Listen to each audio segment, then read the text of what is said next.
shark was looking at me like face to face. It's the scariest sight I've ever seen.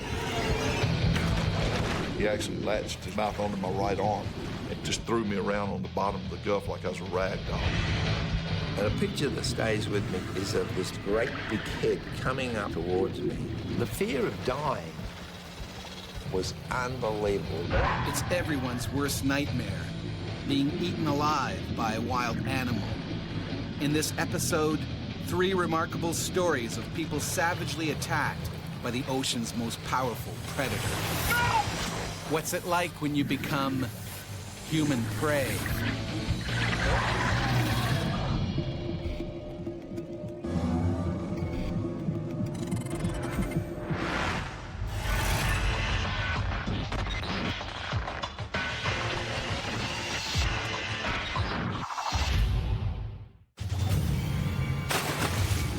When Australian Eric Nearus went diving for shellfish in 2007, he was nearly bitten in 2 by a great white shark. Everything went black. I started to get shaken horizontally. I was getting eaten alive.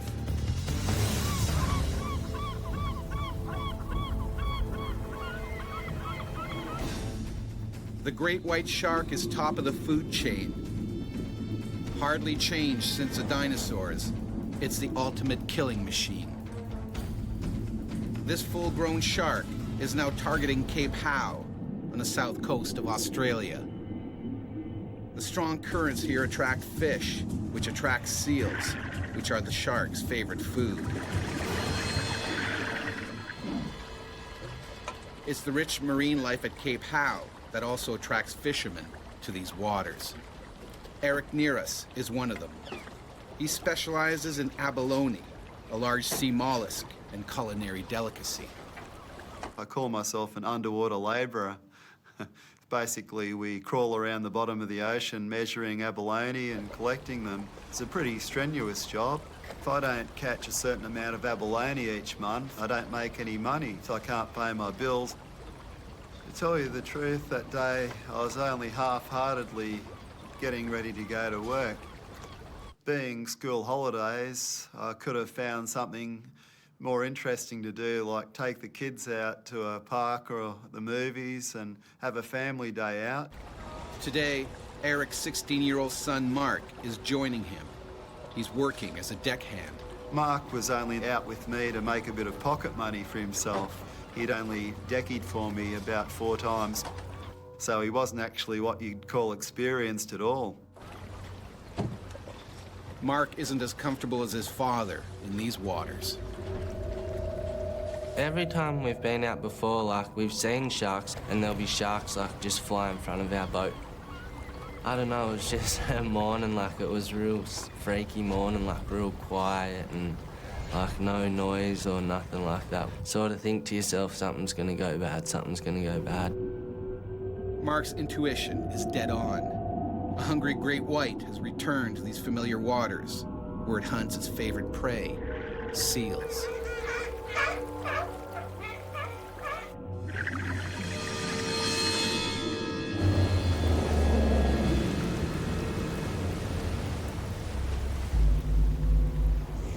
In the water, Eric breathes through a long hose that feeds him oxygen from onboard tanks.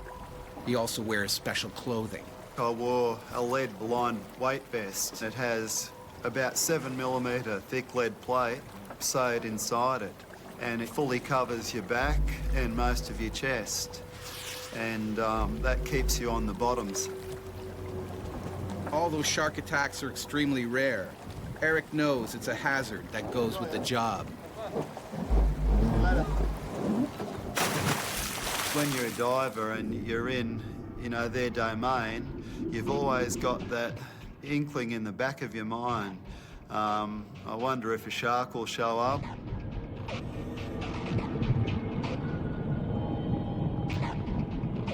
The water was actually dirtier than I normally would like to dive in. That's when you start to even imagine that there's something out there, and the hair on the back of your neck will stand up. And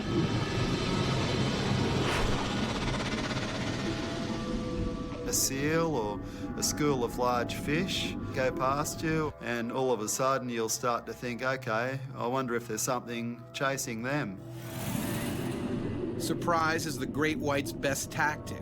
Stealthily, the hungry animal closes in on its next meal. Seals are very cognizant of sharks being in an area, and it's not unusual to see them haul out under those circumstances. Unlike the seals, Eric hasn't yet picked up on the shark. I sort of wound my way around the boulders and the kelp and just sort of hugged the bottom. And after an hour, I filled up my first bag, and I sent that bag up to Mark.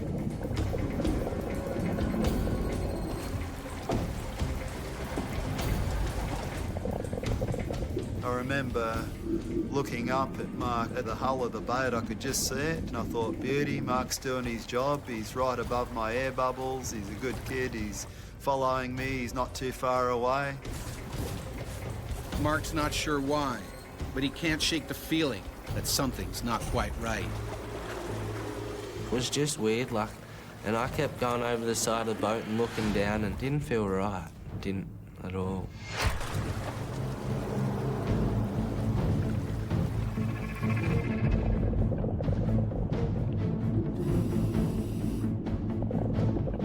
I was getting into cruise mode. You know, you sort of get into a daydream mode where you just work and forget about everything else. It's so peaceful too. You can only hear the hum of your air regulator.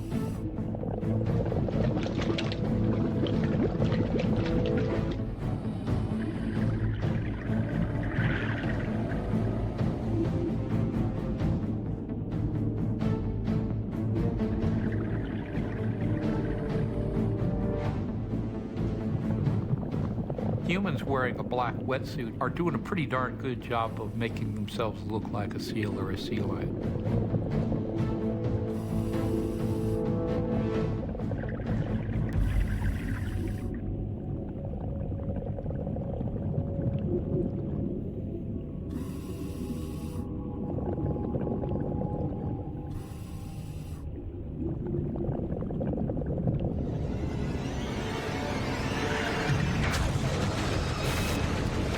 One second it was daylight, the next second everything went black, and a really nasty vice-like pressure crushing my chest and upper back.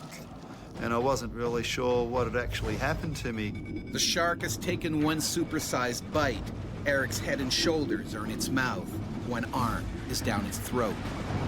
Inside the jaws, I couldn't see any light. It was just all dark there because I was facing the back of his throat. My right arm was actually hanging down the shark's throat. My arm refused to work anymore. It felt like it was broken. The head in a seal is the working end of a critter, and sharks know that much. If they can bite off the head, the rest of it's an easy meal. I'd never experienced anything like this in my whole life. Eric's lead vest has stopped the shark's razor-sharp teeth from slicing him in two, but this only makes the animal more determined. Then I started to get shaken horizontally with a really hard threshing motion. When a shark head shakes, what it's doing is dragging its teeth, especially its upper teeth, through the prey from side to side like this, and sawing through the prey. By thinking, oh, is this the end? Is this what it's like to die? I was actually getting eaten alive.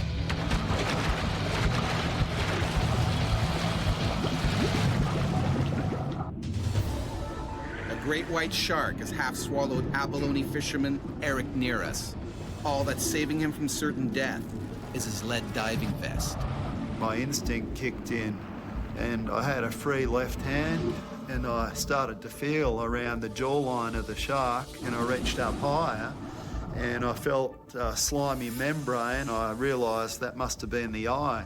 Eric gouges his fingers deep into the shark's eye. Anything we can do that demonstrates to the shark that we're big and strong and are willing to fight back is a good thing.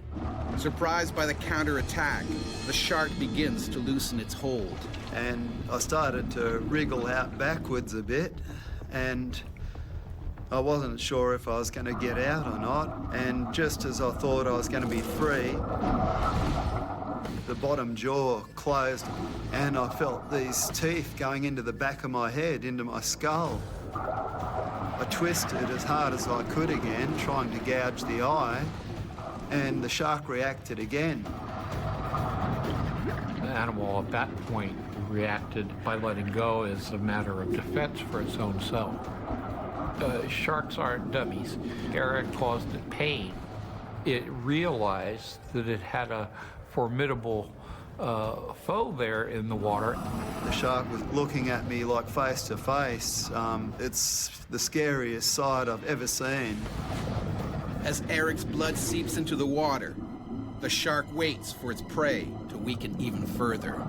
The white shark will bite and let go its prey to cause exsanguination, leaves it to bleed to death till it gets weaker, and then it comes in to finish it off. You really think your time's up. You think, okay, it's got me. It can fly into me and finish me whenever it likes. When you're in a situation where you feel you're going to lose your life, you get a few thoughts that flash through your mind. And I thought about Mark. He'd never see me again. And I knew the mental effect that would have on a 16-year-old. Sort of tried to calm myself down, and I thought, well, if I panic, I'm only going to be dead anyway. Eric is faced with a life or death decision. Swim to the surface, or try and hide from the shark somewhere on the sea floor. The water was going a dirty brown colour around me from blood loss. Blood attracts sharks, and that's when I made the decision that I was going to go to the surface. And as the shark slowly circled me, I spread my legs and arms out a bit so it could see that I wasn't the seal. I was something, different to what it normally would eat. Eric heads for the surface. It's a gamble that could cost him his life. If the animal reacts to the sudden movement, Eric's finished.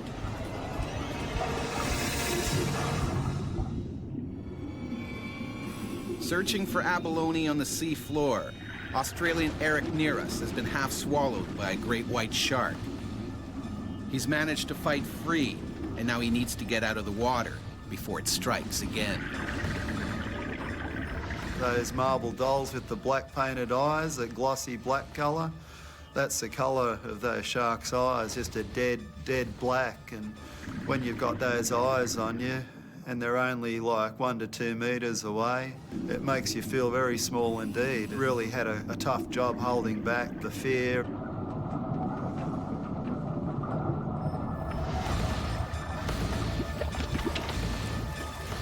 Eric breaks the surface, but the 15-foot monster is still circling below. The whole time the shark was just below me, going around and around my flippers, and it could have, taken me any time it wanted to.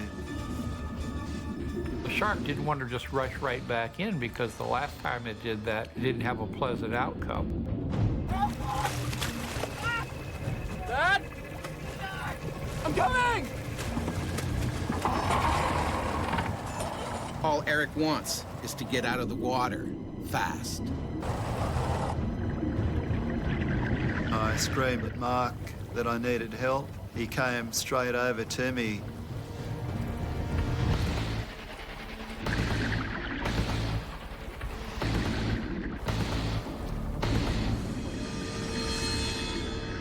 Eric makes it out alive, but his wounds are horrific. I suffered a broken arm, a broken nose, 4 teeth went into the back of my skull, and my other teeth marks are in my chest. So thank God for that lead vest, or I wouldn't be here now. Eric tried to return to abalone fishing, but fear kept him out of the water. Now he works on dry land as a security officer. I can't even say how much it hurts still to this day, the knowing that I could have lost the best thing in my life, and I just don't know how to say it. There's no words that can literally say it. When you've had a narrow escape and you sort of feel you've been given a second chance, it makes a great deal of difference to your life, and all of a sudden you start to appreciate things that you didn't even think about before. We're pretty good mates, young Mark and myself.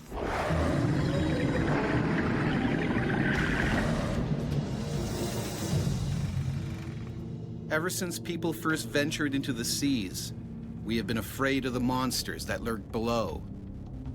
The great white shark has always been the most feared, infamous as a ruthless predator that will kill anything. But the smaller bull shark is actually fiercer, packed with more testosterone than any other creature on the planet. These naturally bad-tempered sharks can attack their prey in as little as 2 feet of water. When a bull shark bites, almost nothing will make it let go.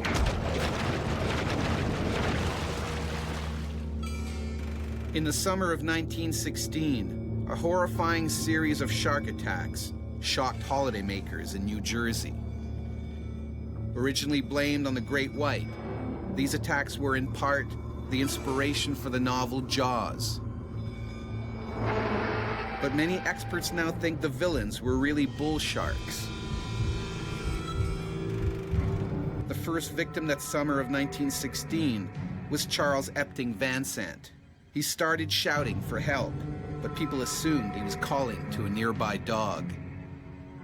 When a lifeguard finally reached him, his left thigh was stripped of flesh. Van Sant bled to death before reaching the hospital. The Coast Guard was sure this was a freak accident, so beaches remained open. A fatal decision.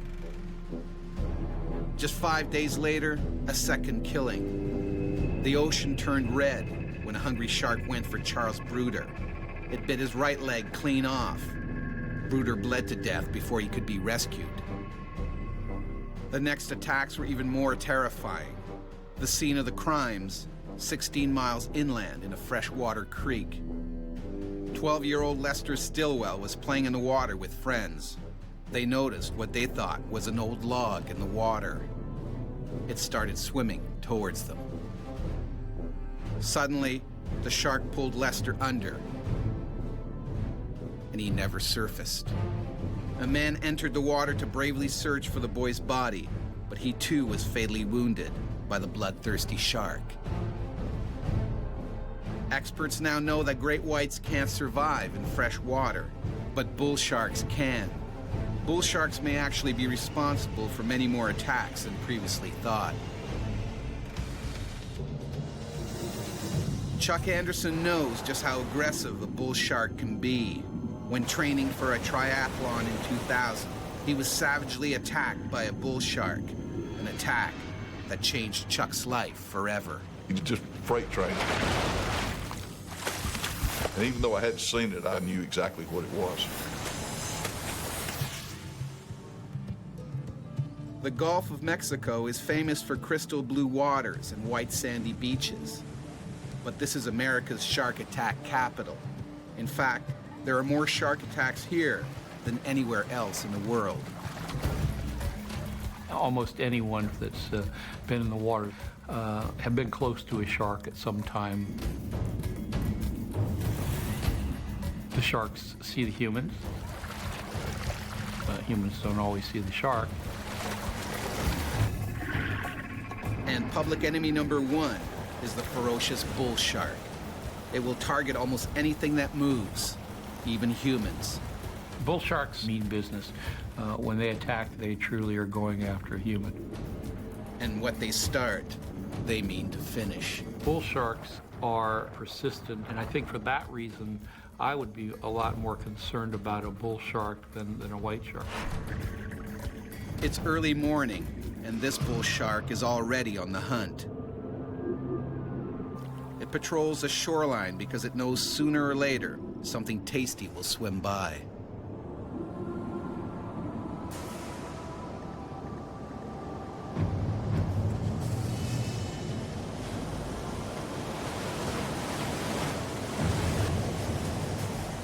Chuck Anderson, a former football coach and father of two, is training for a triathlon. Today, he intends to train in the ocean. He is joined by a friend, Richard Watley, and four-time Hawaiian Ironman champion, Karen Forfer. I was very honored to be swimming with Karen that day. She was such a good swimmer, and the male ego of keeping up with a 64-year-old lady kind of kicked in automatically. The swimmers know there are sharks in these waters, but they're prepared to risk it for the love of their sport. I always was a little bit leery when I got out there. I was constantly looking around and that sort of thing, but still in the back of your mind, it was kind of always there. And I remember thinking, gosh, I was a little bit nervous out there that day. Picking up on the erratic movement in the water, the bull shark moves in closer to investigate. Humans are not a natural part of the sea. As a result, we as humans are engaging in provocative acts simply because we splash so much, we make so much noise, we do so many other things that are attractive to sharks. Chuck's friend swims alone in a deeper water, where there is less of an undertow. Karen and Chuck, however, feel safer sticking together closer to the shoreline. A decision they will soon regret. After 5 minutes, Chuck finally gets into a groove.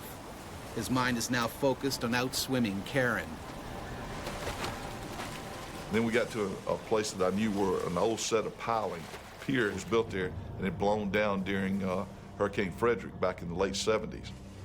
That's essentially an artificial reef. First, various invertebrates grow on the piling, then fish come to eat those invertebrates, then bigger fish come to eat those, and then sharks come to eat those. And so it's a natural area where, as a shark, one would go to find food.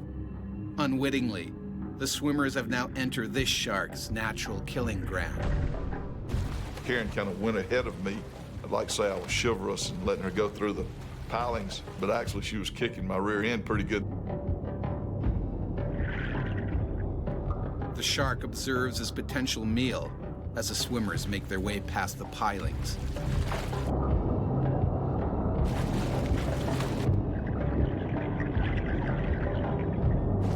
I remember looking at my watch, and it was 6:38 a.m. I took 2 more strokes in the water.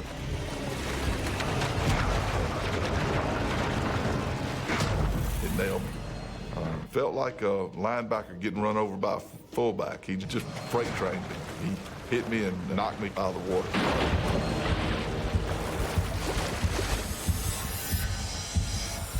A classic bump and bite attack.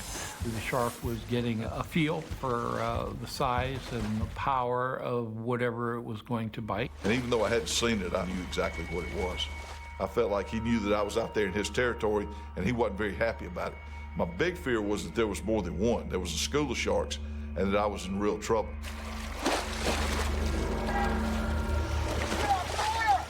I started hollering for Karen, who had gotten a pretty good ways away from me at that stage of the game, to get to the beach. Get to the beach now. Hurry, get to the beach.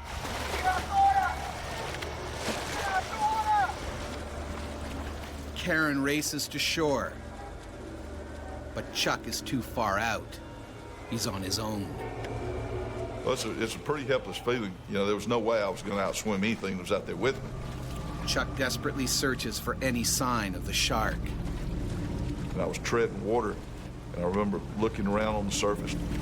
What Chuck can't see is that the shark is gunning straight for him. I've been a scuba diver before, and when you're down on the bottom, you can see around you. That part of it you can kind of come to grips with and handle because you see what's happening around you. When you're on the surface of the water, I didn't know what I was dealing with. I didn't know where it was coming from.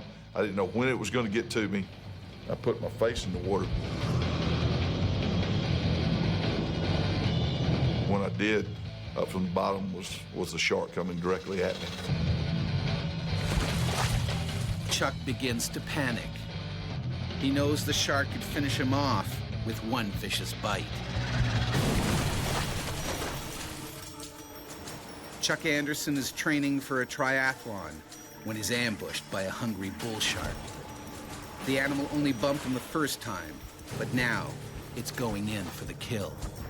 I realized that if I didn't get a hold of myself, that if I panicked, that I was going to be in a lot more trouble than if I tried to have a plan and protect myself. and just instinctively I threw my hands out to push off of him. Chuck's move is disastrous. Took all 4 fingers off my right hand, just clean as a whistle. White knuckles were showing through. I mean, they were literally exposed. Bull shark is probably one of the most powerful biters. Its head is extremely big and robust. It has huge muscles, jaw muscles. It's a very strong predator in terms of its jaw morphology. Undoubtedly, the shark just missed. I'm sure the shark would have much rather had the entire lower arm if it could have grabbed it. The taste of flesh sends the animal's killer instincts into overdrive. This time, he's determined to get a bigger bite. I thought, he's not going to just swim off. There's blood here. He's taking a bite of me. He's going to keep coming back. I realized I'm not going to survive. Fighting a 300-pound shark in open water is a losing battle. A big fear that I had was that he would attack me from the back. You know, I couldn't protect myself if he came from the back and I couldn't see him.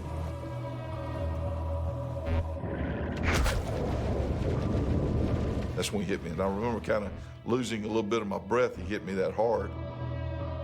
Bull sharks will hit the victim over and over again. And they'll actually single them out amongst a bunch of people. If there's multiple people in the water, sometimes they'll go through the people and hit the same victim over and over again. Chuck doesn't have time to react because the shark's fin is once again slicing through the water towards him.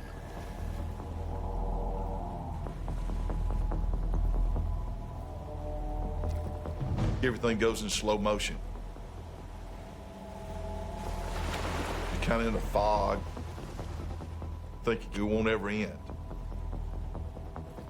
It's just a strange, eerie type of feeling. My kids kept coming to mind, and I just couldn't imagine ending my life without being able to tell them I love them. I remember thinking if I was going to survive, I had to get mad. The shark opens its massive jaws and drags its prey into the deep. As I pushed off of him, he actually latched his mouth onto my right arm and took me immediately down to the bottom, 12, 15 feet of water. He started doing the gnashing, the feeding frenzy, just threw me around on the bottom of the Gulf like I was a rag doll. The shark's only mission is to eat.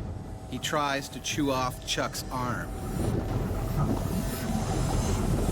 If there's one species that one could say that actually goes into a feeding frenzy, I would say it's a bull shark. Once they get into the attack mode, you can't change their mind. I'm a pretty big guy. It was ridiculous how easy he was throwing me around. I never thought I'd get back up to the surface. The testosterone-crazed bull shark hasn't finished with Chuck. And now, the athlete is on the verge of drowning.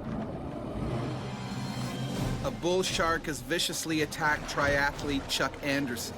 The animal has been thrashing its human prey for over a minute. It was at that stage of the game that me and the good Lord had a conversation, and I asked him to get me up to the surface so I could get a breath of fresh air.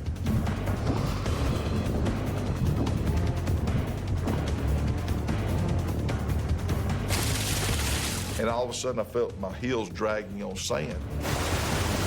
Now the shark's dragging him at high speed towards the beach.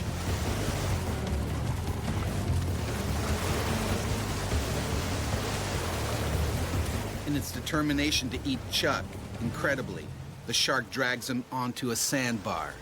The swimmer seizes his only chance of survival. He couldn't move. I had my arm in his mouth. I was trying to hold my face away from his mouth so that he wouldn't snap at my face.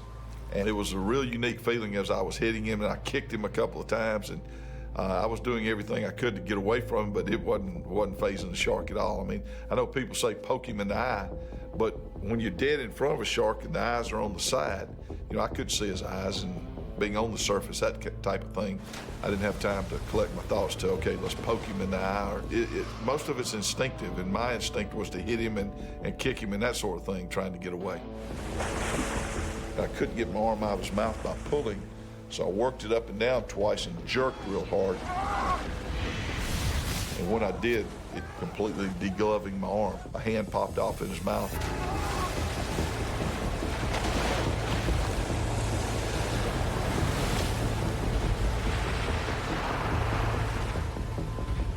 There really wasn't a sense of, oh my gosh, I've lost an arm. It was more of a sense of, oh my gosh, I survived. You know, I'm very fortunate. I should be dead. The shark has lost the battle. It waits for the next wave and propels itself out to sea. Couldn't get a helicopter in to pick me up and take me to a trauma unit. And so I remember one paramedic turned to the other one and said, man, if we don't get him to the hospital in the next few minutes, he's gonna die.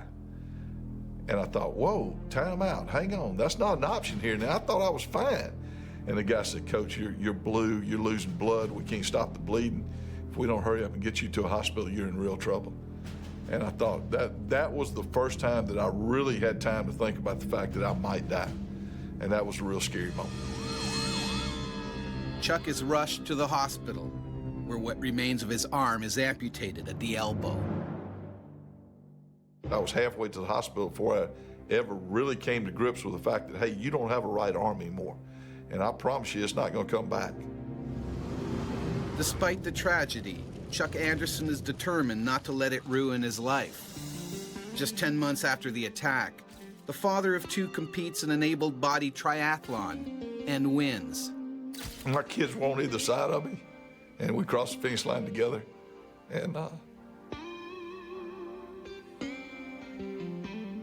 geez. And I was proud as his dad that I could show my kids, if you work hard enough, you know, you can do whatever you want to do.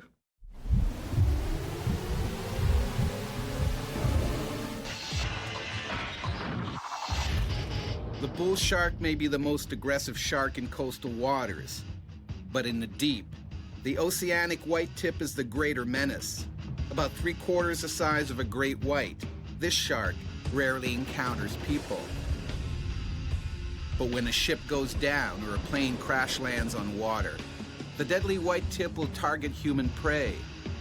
In fact, the white tip is responsible for the largest ever attack on people.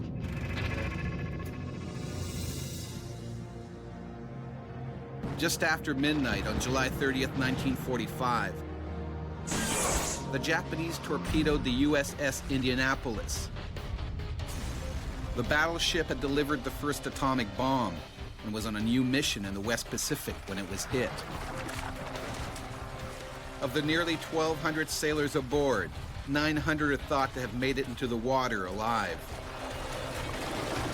Sharks were most likely drawn to the wreckage by the sound of screaming, splashing men. The white tips went into a feeding frenzy.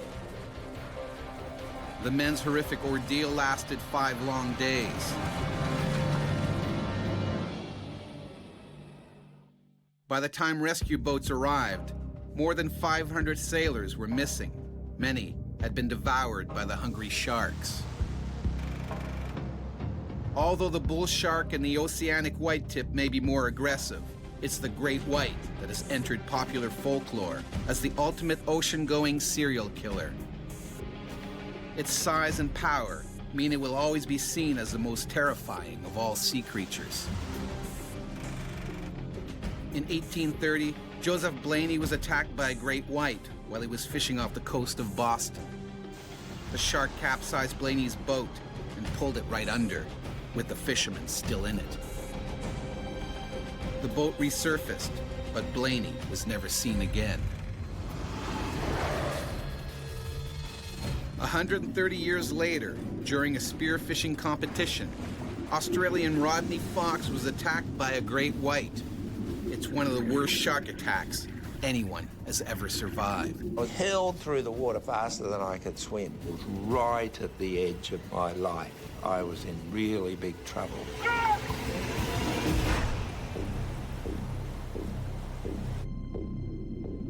This great white shark is swimming the waters of South Australia, looking for food.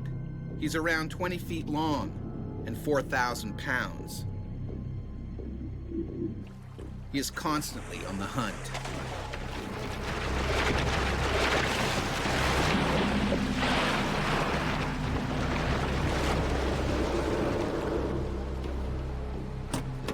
as Rodney Fox knows, it will eat almost anything that moves.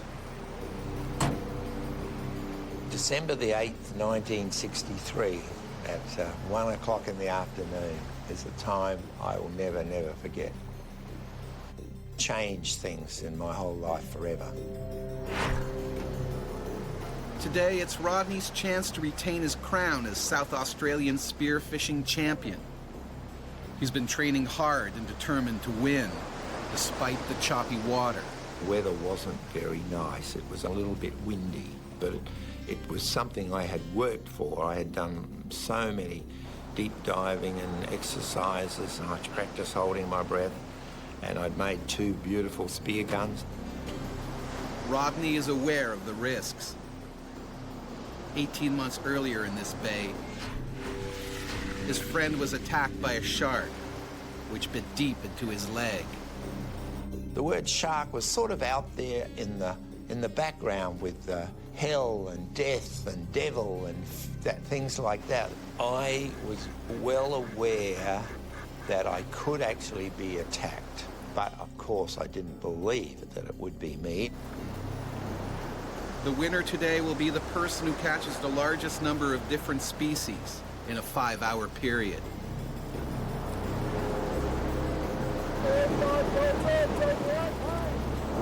The gun went off and everybody raced towards the shore. And I knew that I had to work hard. You didn't get the fish on the surface. You had to be down there with them. You had to approach them in such a way where they didn't think you were an aggressive attacker, and then you would slowly bring the gun around and sneak up on them.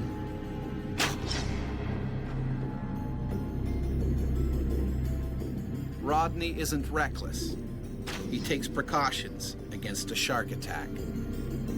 What you do is to attach the fish onto a float that you tow with you on about 10 metres of ski rope. If any sharks came along looking for the bleeding fish, they could take them without getting near you. This great white shark may be miles from Aldinga Beach, but its powerful sense of smell soon picks up on the blood in the water.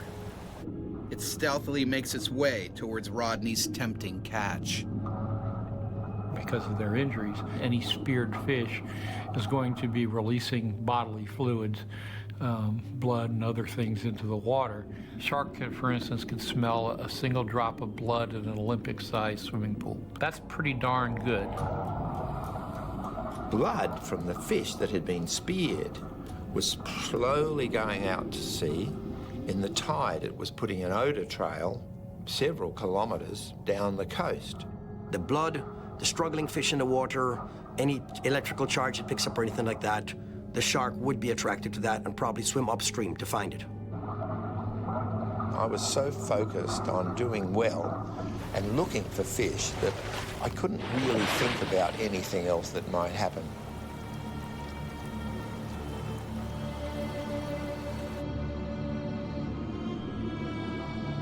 I got a fairly large boarfish, which was really a prize fish and gave high points. And I thought, it could be a lucky day today.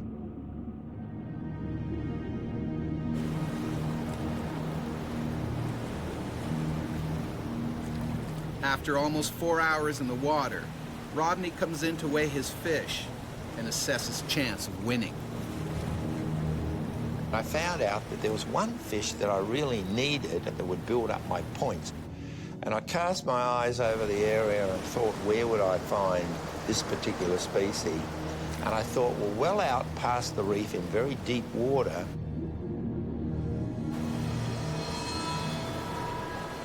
Rodney heads back into the ocean, past the reef.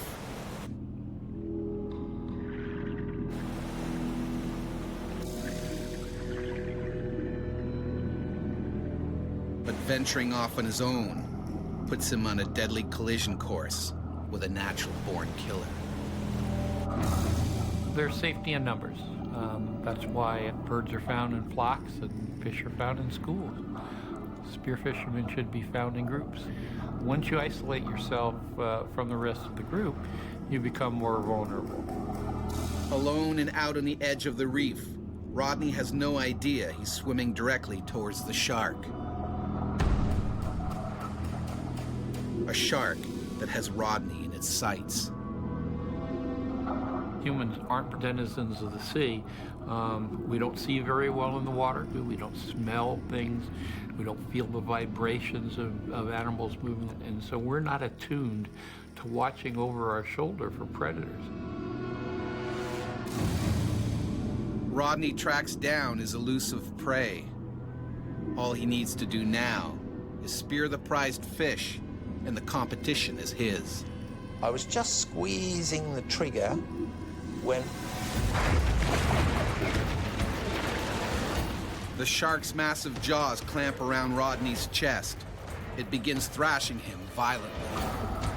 White sharks often engage in the marine version of shock and awe. Nothing is better as a predator than to have a sudden strike of overpowering strength to put your prey item in trouble. the gun was knocked off my hand, the mask was knocked off my face, and I was actually hurled through the water faster than I could swim. I don't know why, but I thought, oh, I've been hit by a train. And even though I knew I was going fast, I have this memory of the shark's tail slowly going through the water. As the shark drags Rodney deeper and deeper, it uses its razor-sharp teeth to try and sever his body in half. The great white shark has broadly triangular teeth that work just like a steak knife, but in tandem, it's like having a big saw. The fear of dying overcomes the fear of normal pain. The adrenaline that is raced into your body gives you special powers to be able to think and do. And as I was being forced through the water, it said, gouge his eyes, gouge his eyes. Rodney reaches around the 2-ton beast and digs his fingers into one of its eyes. Miraculously, the animal lets go.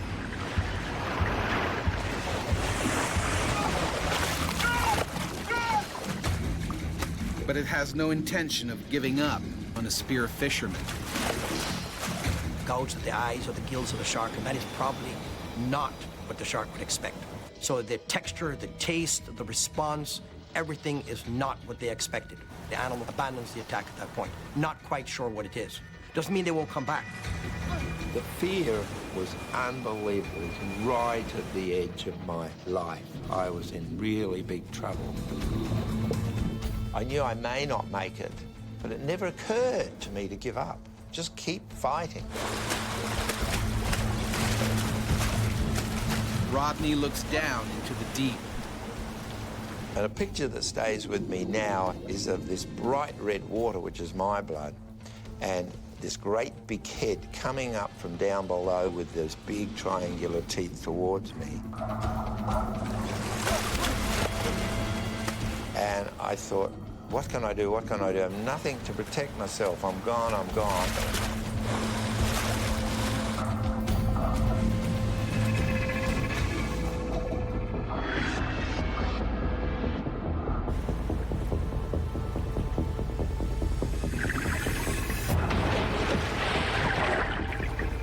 The shark turned, and instead of going for me, swallowed the whole fish float with the fish. It looks like Rodney's cheated death. But then, a violent jolt. He's still attached to the float, and the shark dives and pulls him under. Put my hand on my stomach trying to find the catch, but it must have swung all the way around. I couldn't find it. Rodney is quickly running out of oxygen. He can't hold his breath any longer. Those were the last few seconds that I was going to have of my whole life. In Australia, spearfishing champion Rodney Fox has been savaged by a great white shark. He's survived the first onslaught, but the shark has swallowed Rodney's fish float, and the float is still attached to Rodney. As I was being dragged down, down, down into the water, I was running out of air, and I thought, I'm gone, I'm gone. I can't hold on any longer. I'm going to have to breathe water and drown. With no hope, Rodney gives up the fight. The shark has won. Then, the line snaps. Instantly, I thought I have more chance. I've got life. I can make it to the surface.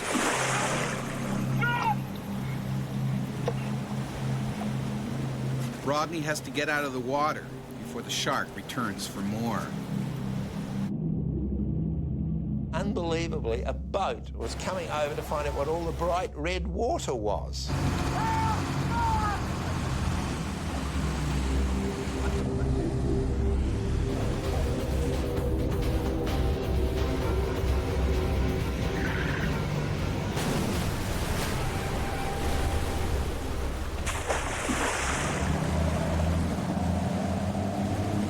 Rodney has only just escaped with his life, but his injuries are horrific.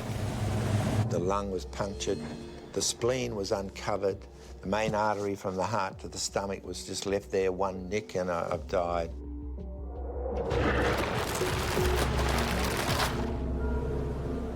Rodney has cheated death, but before long, the champion spear fisherman returns to the water. Sharks came at all angles from me.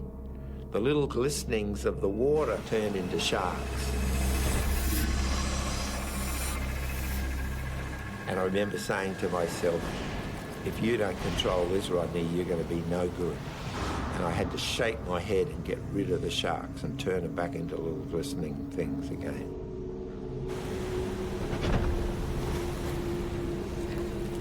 I wasn't meant to go, but you can't get much closer to death than that.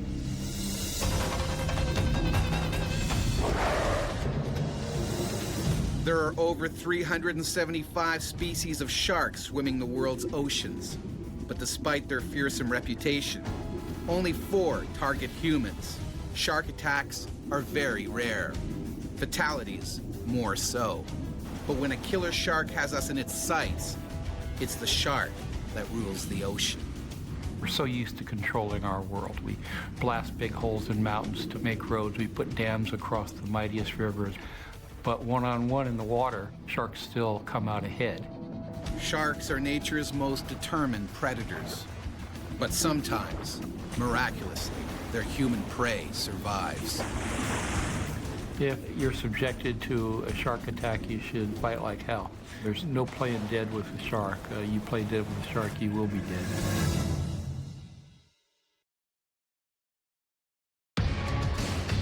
I have this memory of blood pouring out of my face onto the ground. We were all gonna die. I knew I'd be bitten. It's panic, fear, terror. You're scared. It was so completely overpowering. He just ripped my face off. I told myself I'd rather die. It's everyone's worst nightmare, being eaten alive by a wild animal. In this episode, 3 remarkable stories of people who've been savaged by distant cousins of man's best friend. What's it like to become human prey?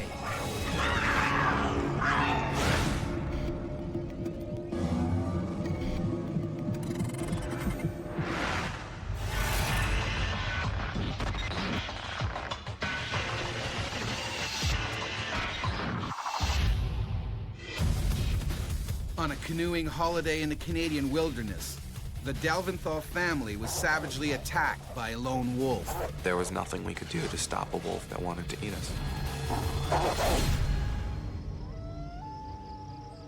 Algonquin Park, Ontario. A vast landscape of forests, lakes, and rivers.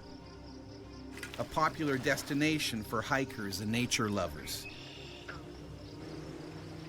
And home to predators, including the eastern wolf. The conventional wisdom in North America is that wolves are basically harmless. But it became crystal clear that there were circumstances under which the wolves would be dangerous. This adult wolf has been expelled from his pack.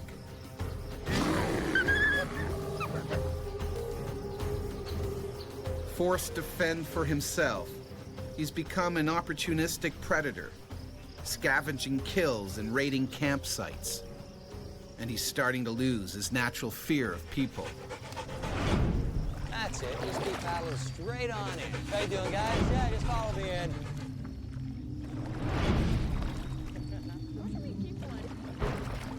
The Delventhal family is near the end of a 9-day canoe trip to some of the park's most remote areas.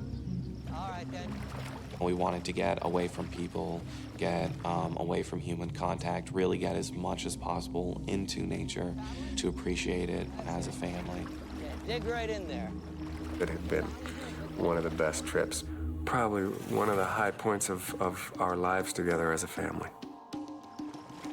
As the day ends, the Delventhals look for a place to set up camp.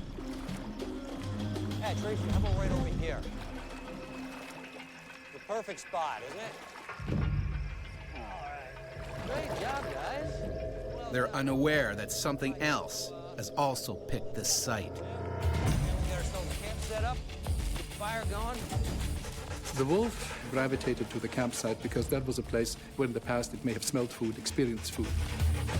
Although both parents just want to kick back and relax, their older boys have plans of their own. You're dead. We wanted to go out on the water and see the sunset. And our parents had very strict rule that me and my brother Eli were not allowed out in the canoes without one of them in the canoe. So we needed to convince one of our parents to go out with us. What do you say, Mom? We're gonna stay here and make dinner, and you boys go ahead. Tom and his two older sons set off in the canoe. He has no idea a hungry wolf may now be sizing up their little brother. About 80% of the attacks are aimed at children. And children are being taken while they are still struggling and screaming and are being carried off.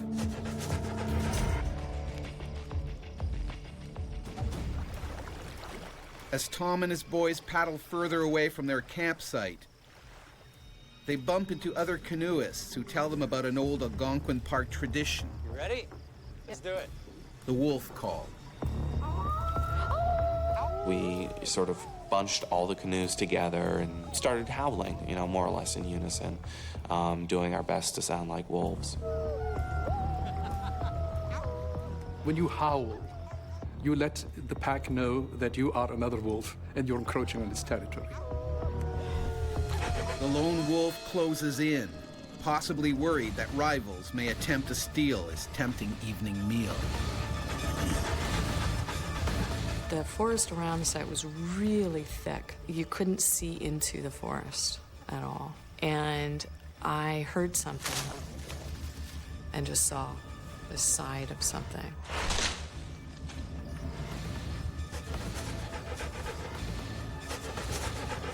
Oh, good timing, guys. It is just ready. Grab some balls. Tom arrives back with his older sons.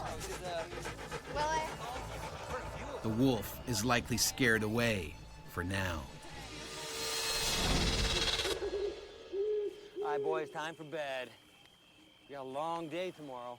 It's been such a perfect evening that Tom and Tracy decide not to pitch the tents. The Delventhals will sleep under the stars.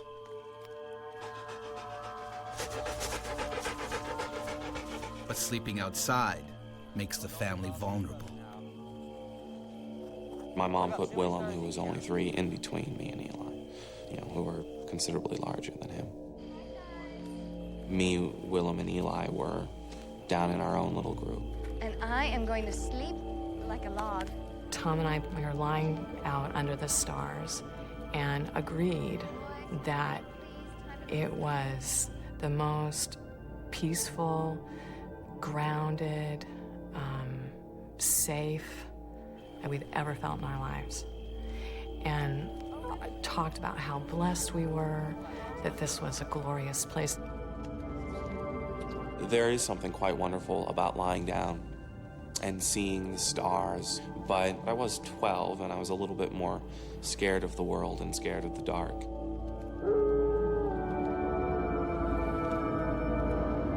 The ravenous wolf bides his time. He waits until the family is still.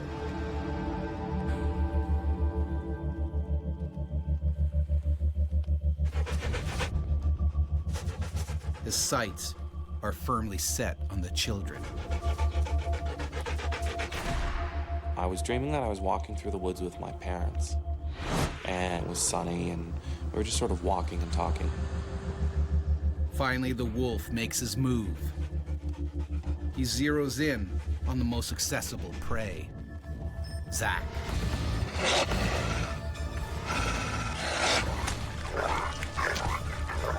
While I was dreaming, there was definitely a sensation of pressure on my face.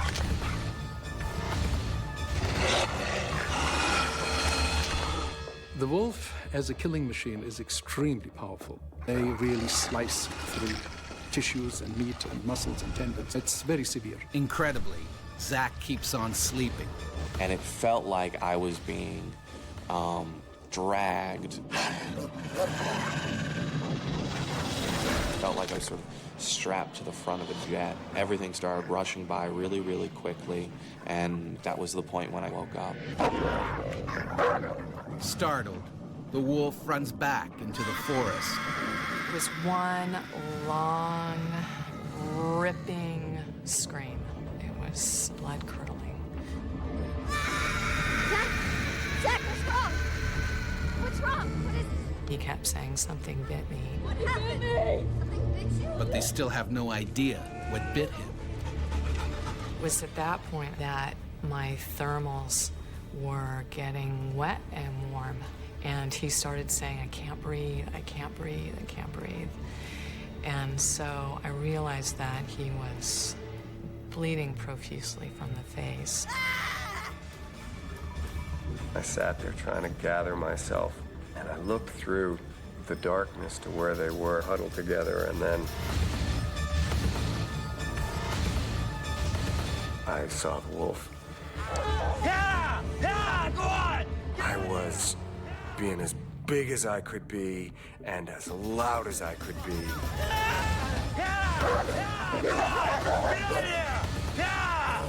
I had to get it away from my wife and child.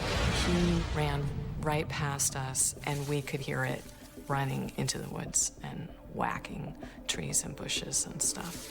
And I was trying to hold Zach and figure out what was going on. The animal retreats. The wolf! And I immediately started panicking. Could kill the whole family. I kept just pulling him down and whispering, "You have to stay calm. We have to stay calm. We have to stay quiet. We have to know where it is." But with only a flashlight, the family has no idea where the wolf is hiding, whether it's vanished or simply biding its time. Wolves have a marvelous tapetum lucidum, which is the technical name for a membrane in the back of the eye which reflects light. And so wolves can see at night much better than we can. The wolf is probably watching the family's every move. He will choose the best moment to resume his attack. I thought we were all gonna die. I thought that there was nothing we could do to stop a wolf that wanted to eat us. On a canoeing trip to Algonquin Park, Ontario, the Delventhal family has fought off a savage attack by a lone wolf. Yeah! Yeah! Go on! Yeah! Yeah! Go on! They're terrified it will strike again. First thing I found was my paddle. It was the biggest of all of the paddles. Yeah! Yeah! And I went back to where he had disappeared and stood there for about half a minute till I was satisfied that he was gone. You right? Let me see, let me see. Let me see, Zach. Let me see. My dad came up in front of me and shone the light in my face. Let me see, let me see. Let me see, let me see, son. The first thing I saw was the terror and the fear in his eyes. And I could see that his cheek was totally torn through. I just kind of stopped and said, "Oh my God." I mean, it was slow and it was horrified and hopeless. And it was all there, and oh my God. and the look on his face. And I knew it was worse than I thought it was. Again, the hungry wolf emerges from the forest. Now he moves in for the kill. And my dad turned and charged it and followed it out into the woods. It was really scary, but I was gonna beat him. I was gonna destroy it. Yeah! Go on! Get out of here!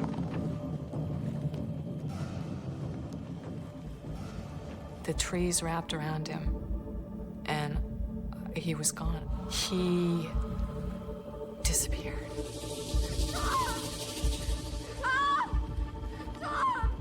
come on! I thought, if he doesn't come back, how am I gonna protect these kids on my own? My immediate thought was that I wasn't going to see him again.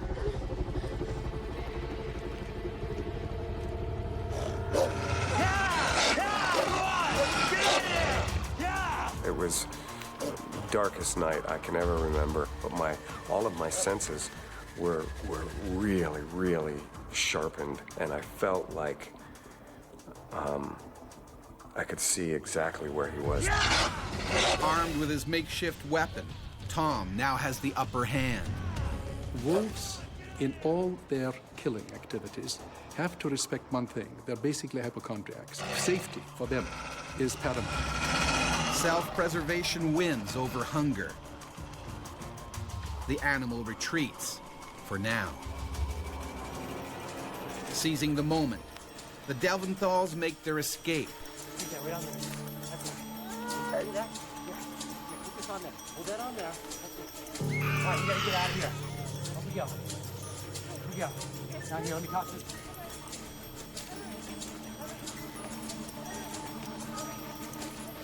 Let's go, guys. Let's go.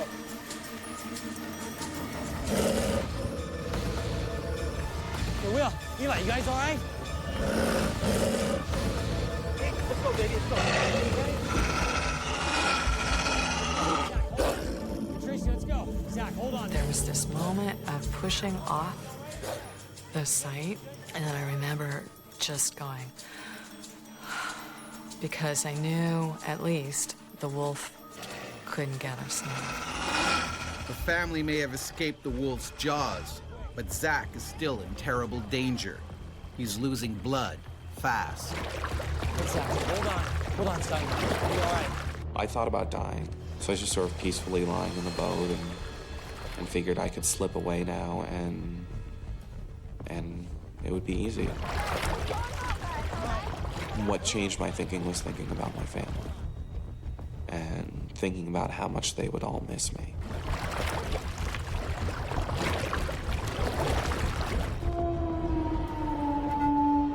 I was very aware that he might have lost a lot of blood, and that there was a lot further to go. We couldn't find our way out, and that was just feeling like incredible powerlessness on my part. I was really angry at myself, frustrated with myself, and frustrated with the situation. After 3 long hours, the family sees a glimmer of light. They arrive at a lodge, but the hospital is still another 4 hours away.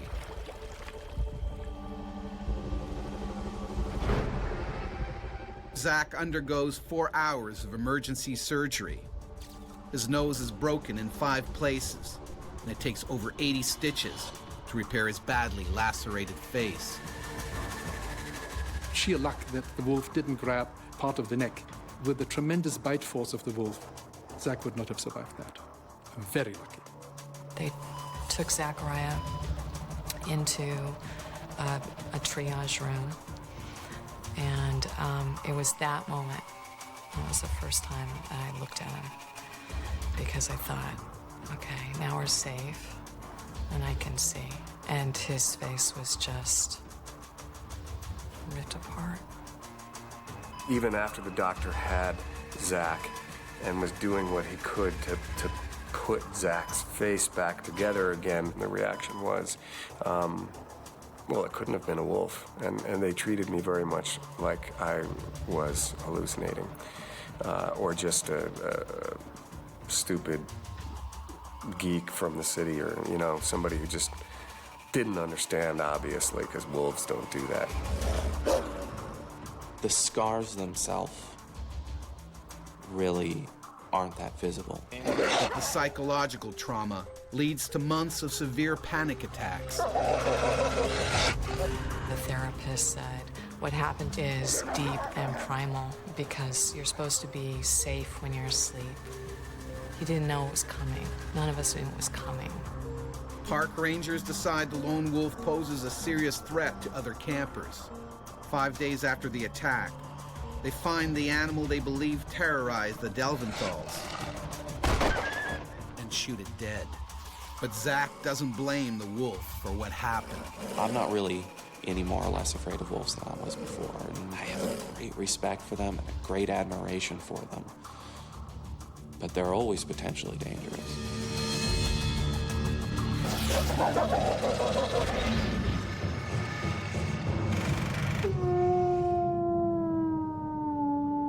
Throughout history, wolf attacks have been the stuff of nightmare and legend.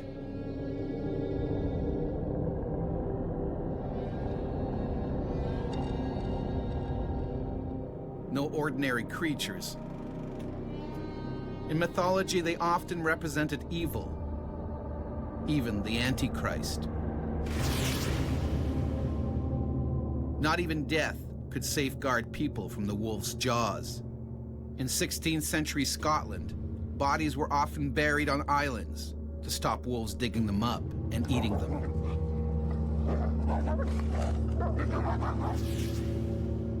No European settlement, it seemed, was safe. In 1879, in a village in southern Finland, a pair of wolves went on a bloody rampage.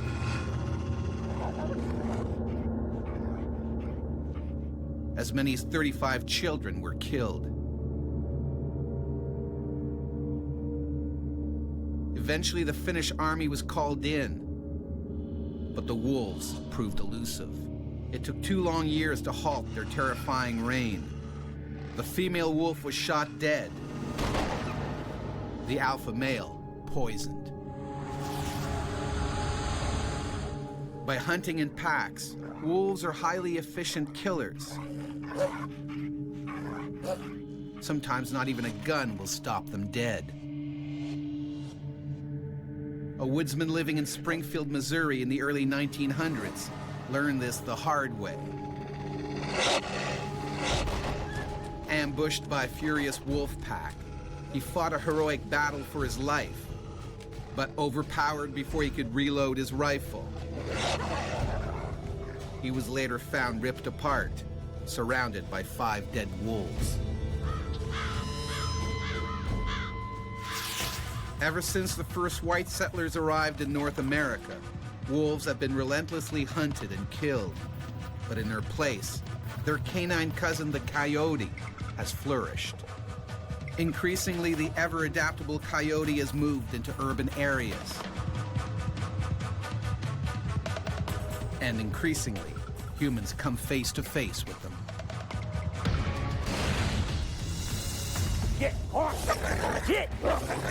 One afternoon in his yard, Jimmy Hawthorne ran into a wild coyote.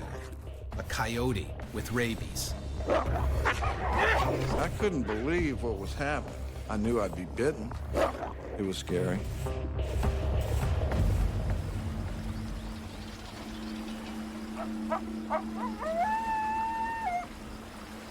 This coyote has lost all sense of reality. He's suffering from rabies. The disease in his brain has eradicated any fear of people. All he wants to do is attack.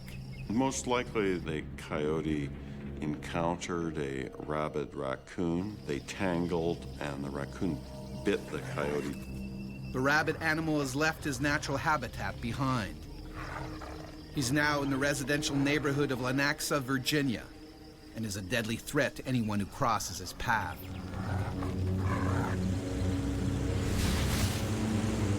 "47-year-old Jimmy Hawthorne is working in his yard on a lazy Sunday afternoon. His wife is inside, taking a nap. It was a normal day. I was actually using the lawnmower to blow the leaves off the yard. Jimmy is completely unaware that he's being watched. I probably see coyotes once a month, and then when they see you, they're gone. They're scared of humans. But not this coyote.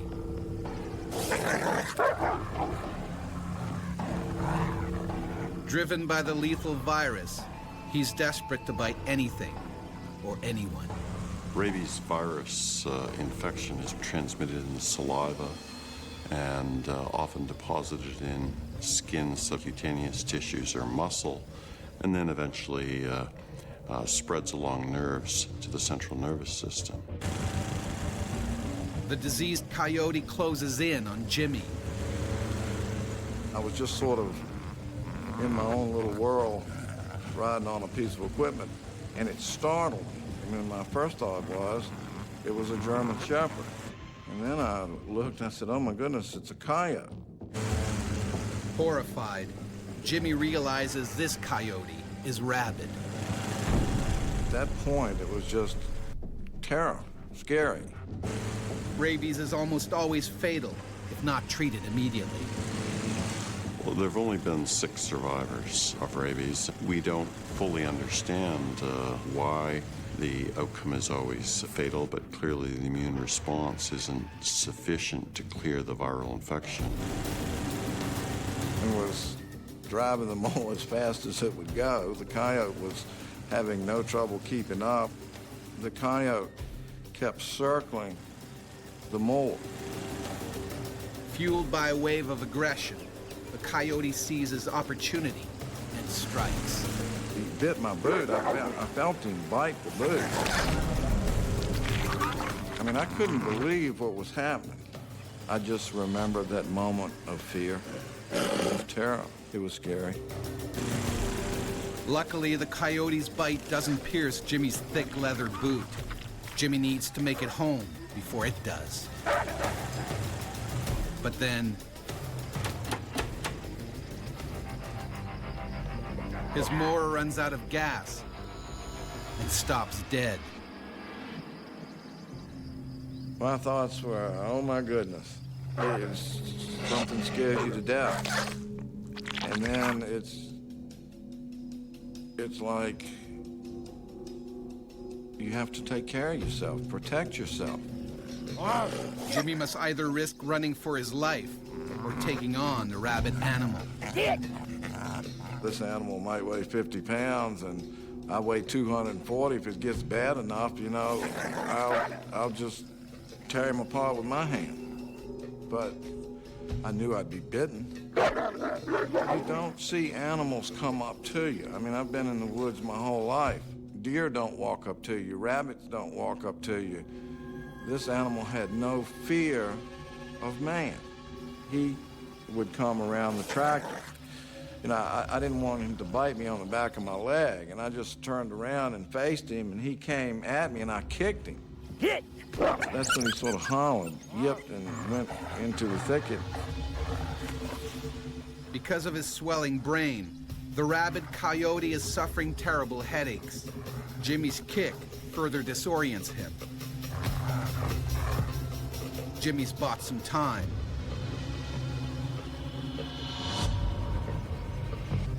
But only a little. I looked around and found a big stick about 8 foot long. And I said, well, I can use this to keep him off of it. And he was aggressive, extremely aggressive.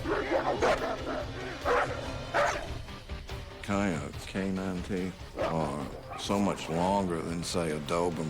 They're prepared to hunt and kill.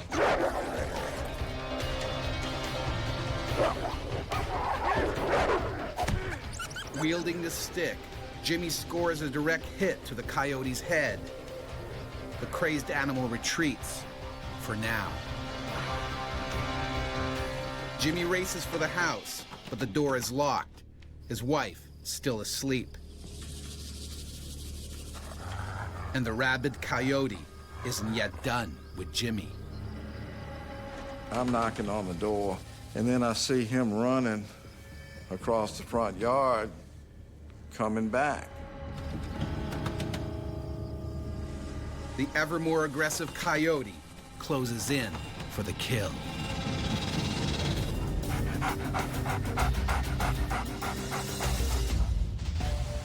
While mowing his lawn one Sunday afternoon, Virginian Jimmy Hawthorne is fought off an attack by a rabid coyote.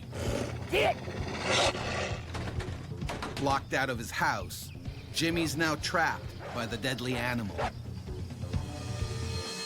A rabies victim suffers agonizing spasms in the throat, making it almost impossible to swallow. They develop neurological impairment and paralysis, finally progressing to coma, then death. Jimmy pounds on the door one last time to wake up his wife. And thank goodness she got the door open. And I went in and I told her there's a rabid coyote out there. And I was looking for a gun.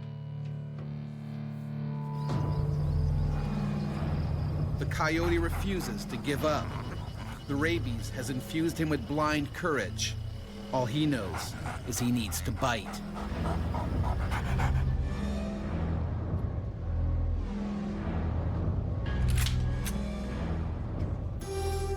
Jimmy has to end the battle now. In the initial stages, it's panic, fear, terror. Honey, you stay inside. You're scared.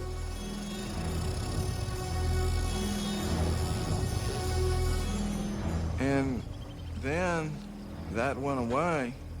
Goes from fear to aggression. It almost makes you angry. Leaving the sanctuary of home, Jimmy goes in search of the deranged animal.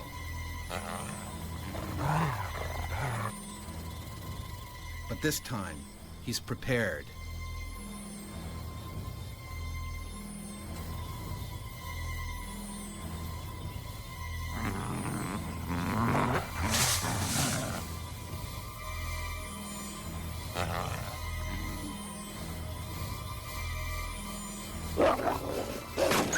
Just a reflex action, I shot him. And killed him. When the animal is tested, experts confirm the rabies virus. Thankfully, Jimmy is healthy, but the psychological trauma remains. When I'd go to bed, I'd close my eyes and I would see the coyote coming at me. Now, when doing the gardening, Jimmy and his wife are always on guard, just in case. When the news originally did the story, when it happened, they said, how do you feel about that? And I said, well, you know, I would have rather been a lottery winner. So it was amazing to me how everything is nice. You're at home. It's a Sunday. You're working on your property. Everything's calm. And then everything turns into chaos. It's scary, you know?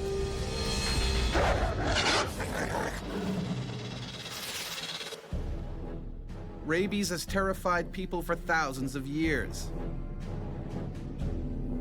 In the 16th century, a deadly epidemic swept across Europe. Stories of horrific attacks by mad animals foaming at the mouth entered popular folklore. Peasants in the countryside faced the greatest risk, but not even cities were safe. In 1450 in Paris, a pack of wolves, some probably rabid, created blind panic when they breached the city walls. 40 people were bitten and killed. The ferocious pack was lured into the heart of the city, close to Notre Dame Cathedral. There, a mob hell-bent on revenge stoned and speared the wolves to death. While the wolf and coyote have always posed a threat to humans in parts of North America, there's a much more dangerous animal at large. The powerful cougar, also known as a puma or mountain lion, is thought to have killed at least 18 people since records began.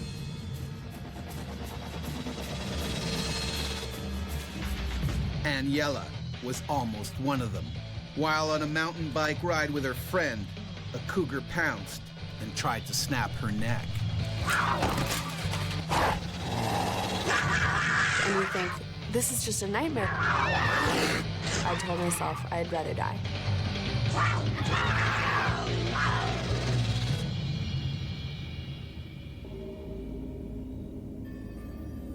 The rugged canyons of Whiting Ranch Wilderness Park are a big draw for thrill-seeking mountain bikers. But here, taking a tumble is not the only hazard. The park is home to some spectacular and dangerous wildlife, including the feared cougar. California Fish and Game gives a range of population from 4,000 to 6,000 cougars in California. This 110-pound male cougar works alone.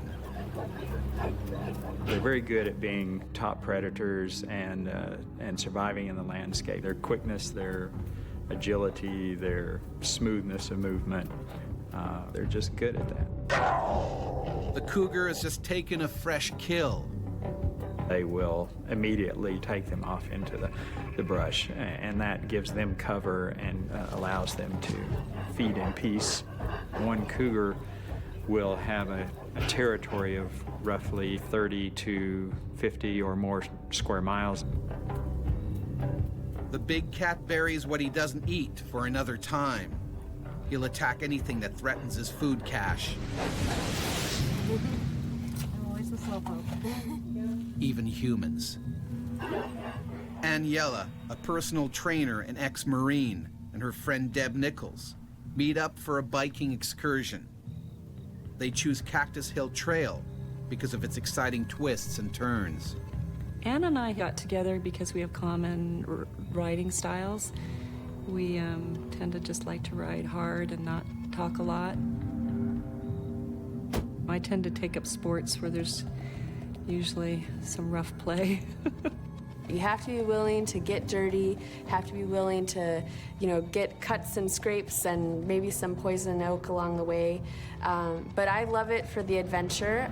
But today, Cactus Hill Trail will take them on a journey they won't soon forget. Ann and Debbie are heading straight into a death trap.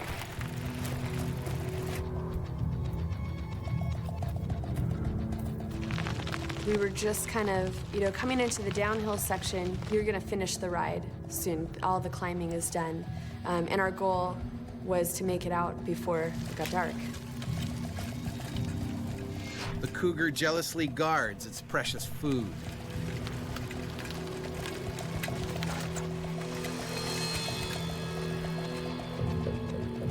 Mountain lions don't move very far from their kills. Once they've cached the kill, they tend to stay relatively nearby.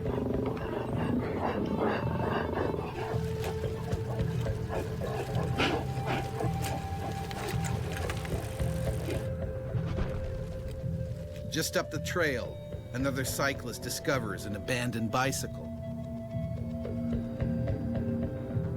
Hello? He has no idea who it belongs to. As I was first turning down that trail, Cactus Trail, when I came around one of the blind corners, we actually saw a man standing with his bike and then the second bike with no person. And my instinct was that they had stopped and that his friend was going to the bathroom. So honestly, I didn't really take it very seriously. The cougar's heightened sense of hearing picks up the noisy cyclists. They're invading his territory.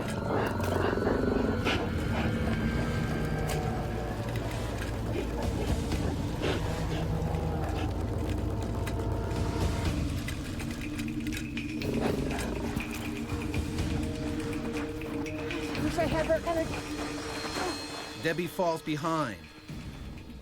The distance between them has made both more vulnerable. Thinking his food cache is threatened, the mountain lion moves into attack mode.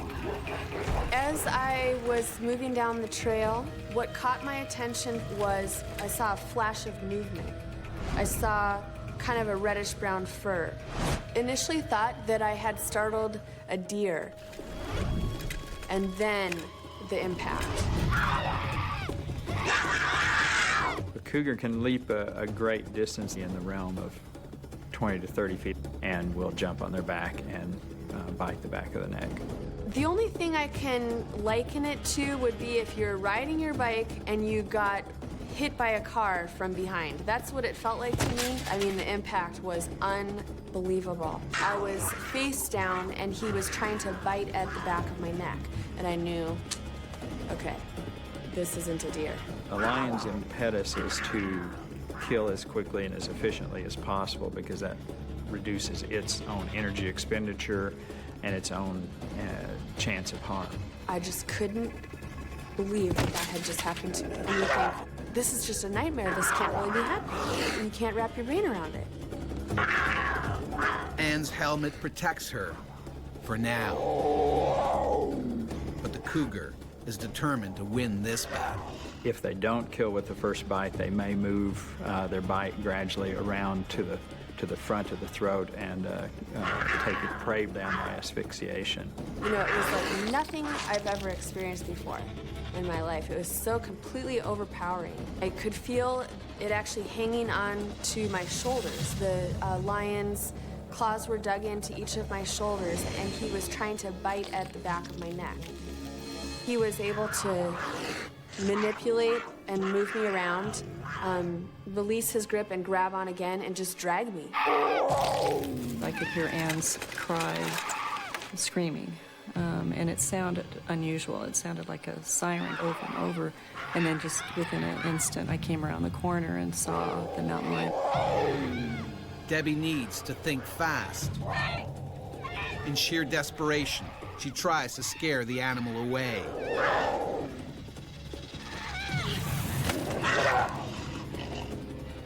He didn't even flinch. They're very focused predators. They don't get distracted easily. They have to finish what they start. Risking her own life, Debbie does the only thing she can think of.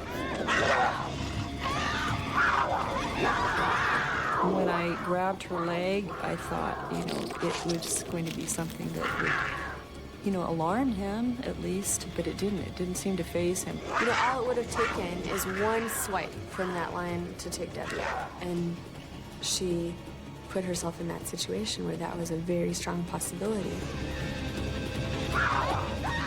And I, had a death grip on her calf area. I was just amazed at his strength. I just remember watching her face and watching her hanging onto my leg and screaming at the top of her lungs. Debbie's frantic attempts aren't working. She can't pry her friend loose. I was very aware that he just basically ripped my face off. An adult male cougar's powerful jaws are comprised of 30 razor-sharp teeth. Measuring as long as 2 inches, these massive canines are used to deliver a lethal bite. The other teeth are specialized in slicing and shearing flesh. They're able to crush leg bones, femurs, large bones, and commonly eat the entire skull. They're very, very strong. Anne is fighting a highly motivated killer and losing. To be honest, that was the only time. It was for a split second, but I basically told myself I'd rather die. I don't remember anything but his tail smacking in his eyes and thinking, I'm so close and I'm screaming so loud, why don't you let go of, her face?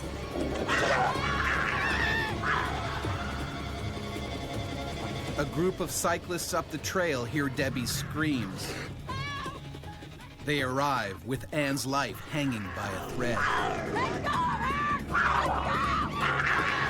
I can't hold her much longer. I kept repeating that. I can't hold her much longer. One of the cyclists calls for help as the others join in the fight. But it's almost too late. The animal's large canines sink into Anne's throat. Once he locked down, things started to go black. I started kind of shooting stars. And I knew that that was going to be the end.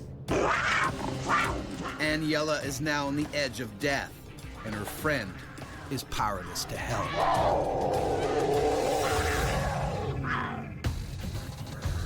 Aniela has been savagely attacked by a cougar in a California national park.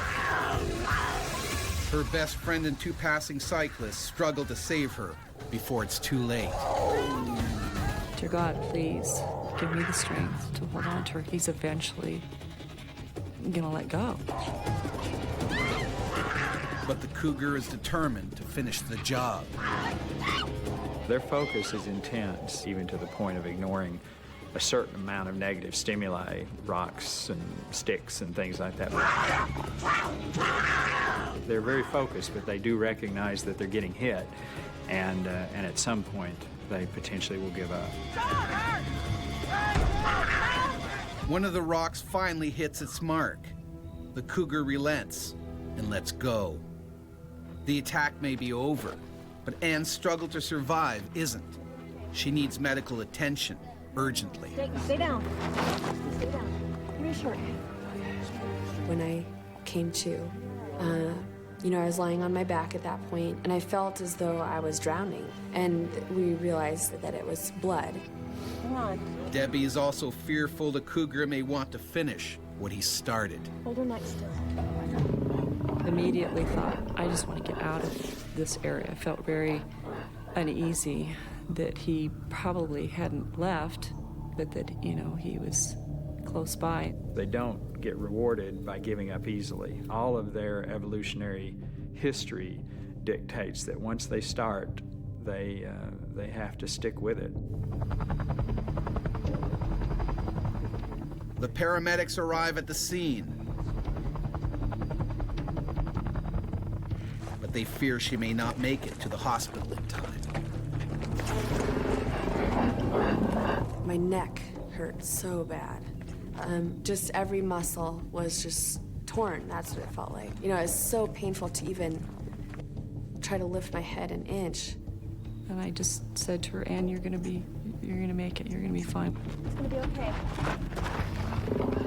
The cougar stays in the area, still protecting his food cache, while Anne is airlifted to the hospital. Surgeons tell Anne that the cougar's bites were millimeters away from ending her life. My plastic surgeon told me he found 40 bite wounds to my neck alone, and then I had obviously severe wounds to my face. It wasn't going to be a quick fix. This is not like one surgery, I'm back to normal. And then I realized I'm not ever going to be back to normal. Later that evening, park rangers locate the owner of the abandoned bicycle.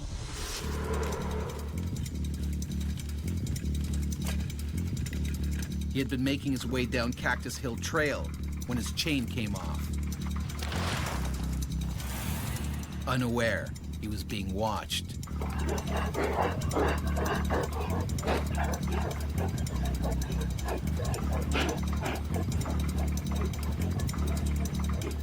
The animal struck with deadly force. The cougar likely snapped his victim's spinal cord in one bite.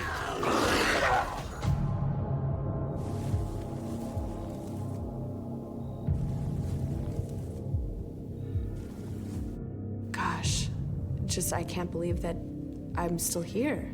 It kind of helped me to be so thankful that I was still alive, to realize that here this adult man had been killed, and I made it. A team of park rangers has no choice but to track the man-eater. He's shot dead not 50 yards from his first kill. Unwilling until death to give it up. I think they're gorgeous animals. I have a lot of respect for what they're capable of, appreciating that they need their space too. An experience like this obviously makes you appreciate your friends Debbie specifically, she risked her own life. That's true friendship.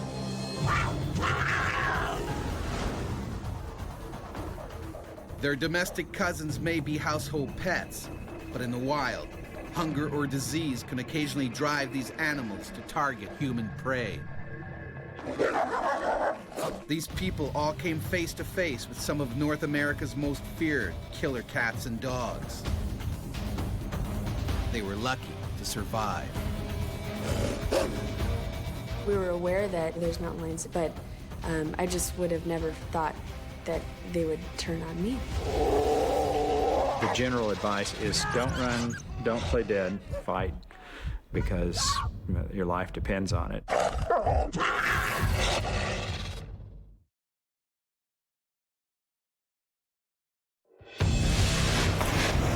could feel the warm blood running down the side of my face.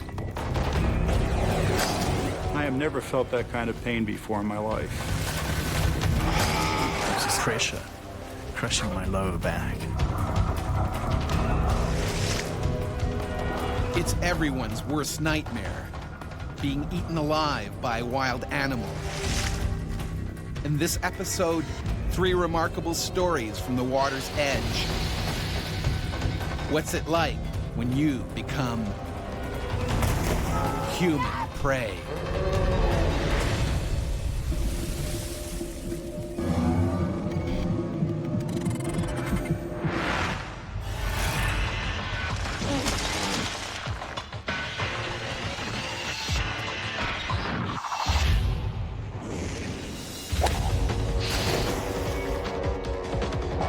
Ike Monreal was nearly killed when an angry gator savagely attacked him in the water hazard on a Florida golf course. I was slammed from the back. My shoulder wasn't attached anymore.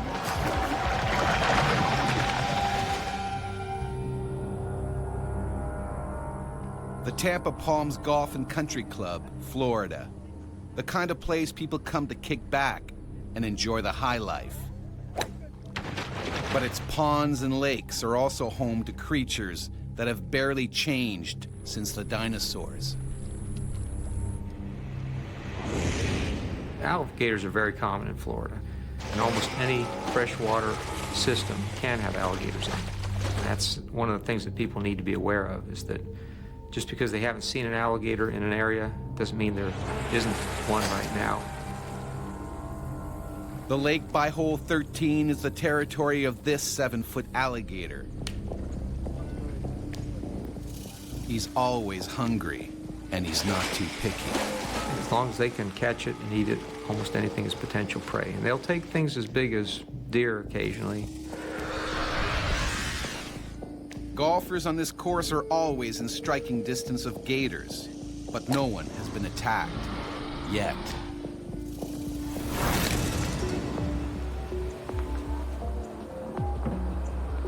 "62-year-old Ike Monreal owns a golf ball retrieval service, diving for lost balls in the lakes here. He normally pairs up with one of his sons, but today he's working solo. Well, I get as many as 12,000 balls in a single day. And at this time and point, I was being paid 8 cents per ball. Ike's been doing this job for the last 15 years and knows how dangerous it can be. I've been nudged not knowing the alligator was in the water. That happens. They'll stay down for 15, 20 minutes. So I've been bumped, nudged, nipped, tail whipped. Almost all of us divers working in the southeastern United States, we have close calls like that. The gator is getting hungrier by the minute. The hot weather triggers its need to kill and feed. Alligator activity is related to temperature. When temperatures get to their highest, alligators are trying to feed on a very regular basis. That's a big concern for Ike. When I approach a lake, I'll look and make sure I'm the only participant in the water. He sees a familiar sight. Saw the usual 7.5 foot gator that's there all the time.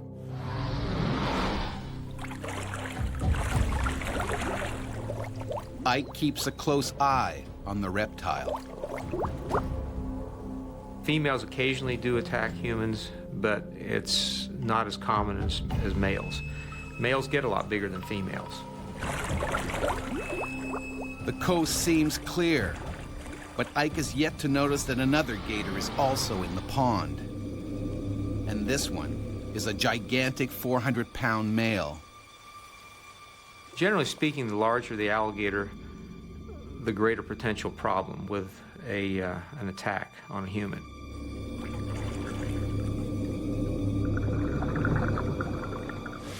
Ike gets on with his job. The limited visibility means he can't see the 10-foot gator coming straight at him. A gator determined to protect his new territory.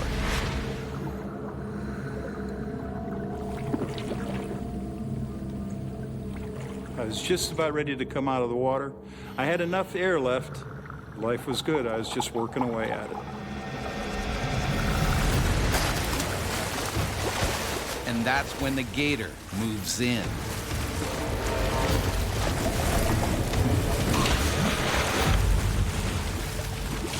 All of a sudden something clicked at the alligator and it says, I'm going to go ahead and give this a try. Searing pain shoots through Ike. The horrific force, the slamming effect, the excruciating pain, and I knew it was going to be life or death. Like a sledgehammer, the gator's jaws slam down on his shoulder with 2,000 pounds of pressure. Teeth are very sharp and they can lacerate and tear, but they don't actually sever like a shark's teeth would do. So an alligator's teeth are mainly meant for holding on. The pain, in all honesty, on a scale of 1 to 10 was an 11. I have never felt that kind of pain before in my life. If the prey item's too big to swallow whole, they'll try and spin off pieces. Ike sees his left shoulder disappear into the gator's jaws. One quick spin, and his arm could be ripped right off. I couldn't bring my arm back to me, so I thought I had already lost my arm. Ike stares right into the eye of a monster. That big, lifeless, dead eye, that look, that eye was right here. I tried getting up and going for the bank. Incredibly, he crawls towards shore with the alligator still latched onto his shoulder. Seeing two golfers nearby, he desperately tries to get their attention. They can barely believe what they're seeing.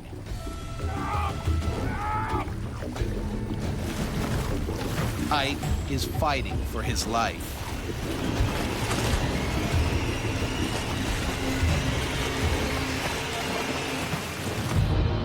I said to myself, you have got to keep your head together here. Hey! Over here! Ike can't last much longer, and he knows it. As well as being ripped apart, he could easily drown.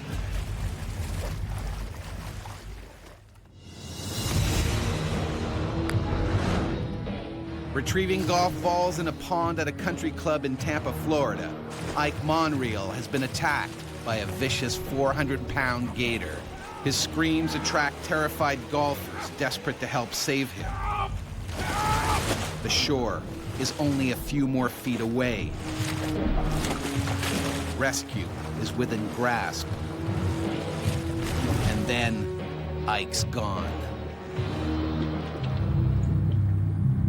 He had such size and girth, he just dragged me right back down again.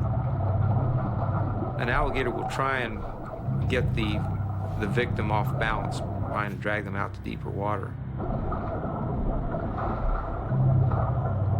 And once it's drowned, then they will dine on it at their leisure.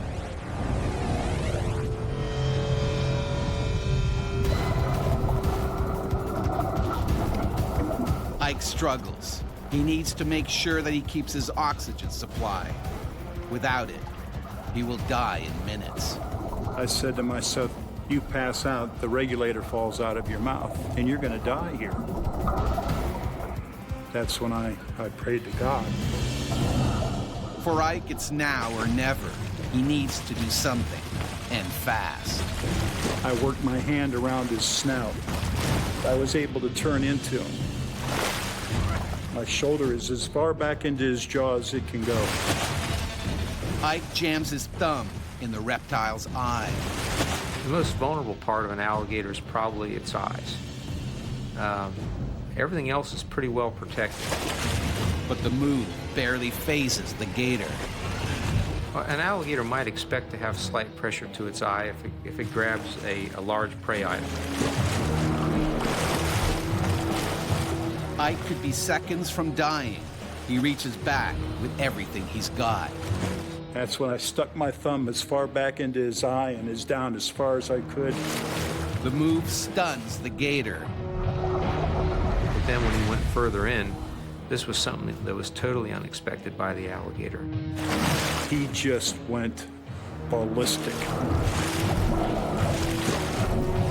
The bite got worse, and that's when he tried to roll me.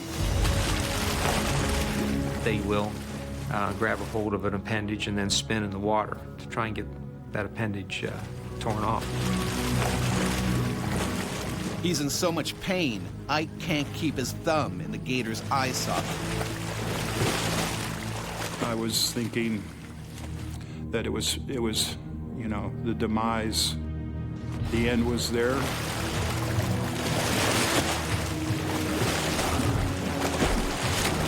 I saw my wife and my 3 teenage sons looking down at me. And I said, that's not going to work. I said, I'm not going to die out here. I am not going to give up. Whatever it takes, I'm coming out of the water. Luckily, the fight takes them into the shallows.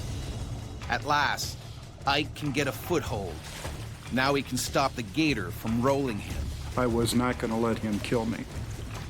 I was not going to let him drown me. And then Ike goes in for another attack. I certainly wasn't going to let him sit there and twist off whatever he had in his mouth.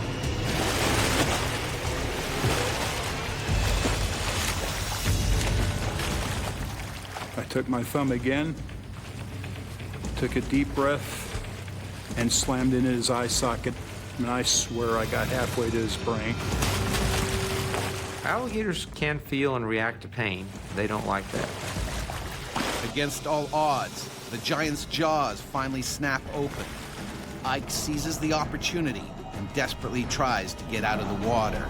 They learn very fast and probably realized this was not the type of thing that it wanted to pursue. Ike scrambles onto the bank before the gator changes his mind and comes back. I looked up at the gentleman that was standing on the green. I said, just make sure he doesn't come out of the water after me. I said, I don't think I can handle another bite. The alligator swims away. He went out into the deeper part of the swamp. And at that point, I knew I was safe. You all right? Are you okay?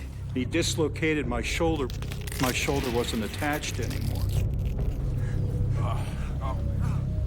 There were teeth holes 1 inch across, 1.5 inches deep over the shoulder. Paramedics on their way. It's bad, but things could have been far worse. Ike's 17-year-old son had originally been scheduled to work that day. He wouldn't have had the size or the experience. The horrific fact of all of this is I would have lost my son. Ike may never fully regain the use of his arm. He and his sons have not returned to the water since the attack. My sons do not dive anymore. My business is Ike and Sons, My boys I'll not let go in the water anymore.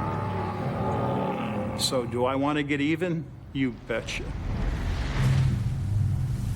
4 hours after the attack, a state-licensed trapper captures an 8-foot alligator from the lake, 50 feet from the scene of the crime. If we didn't do that, there is no doubt there would be a lot more attacks because alligators become habituated, and if they have a successful attack, they'll come back for another one. Ike doesn't believe the trapper got the one that wanted him as prey. I think she trapped the smaller, the 7.5, 8-footer that was there. And I do not think to this day that it was that smaller gator. In that case, the gator that nearly killed him is still out there. Alligators can prove lethal in the southern U.S., but in Africa and Australia, the biggest threat to humans is their deadlier cousin. Crocodiles kill as many as 200 people every year. The largest and most aggressive is a saltwater crocodile, a powerful reptile that can outlive humans and grow to more than 20 feet in length. Despite the name, their natural habitat is actually freshwater rivers and swamps.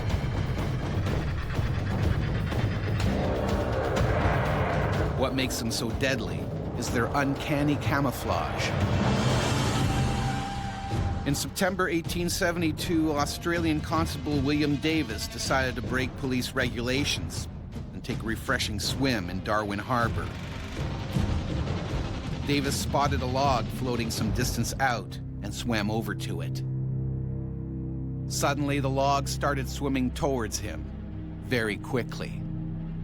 Davis soon realized it was a saltwater crocodile that had left a river and headed into the harbor. But it was too late. As Davis started to swim away, the croc zeroed in, its jaws crashing down on his head. Constable William Davis became the first police fatality in Australia's Northern Territory. More than 100 years later, amateur diver Jeff Tanswell was also savaged by a saltwater croc. It turned a snorkeling trip into a bloody battle for his life. And we were screaming, "Don't let him eat me, just don't let him eat me."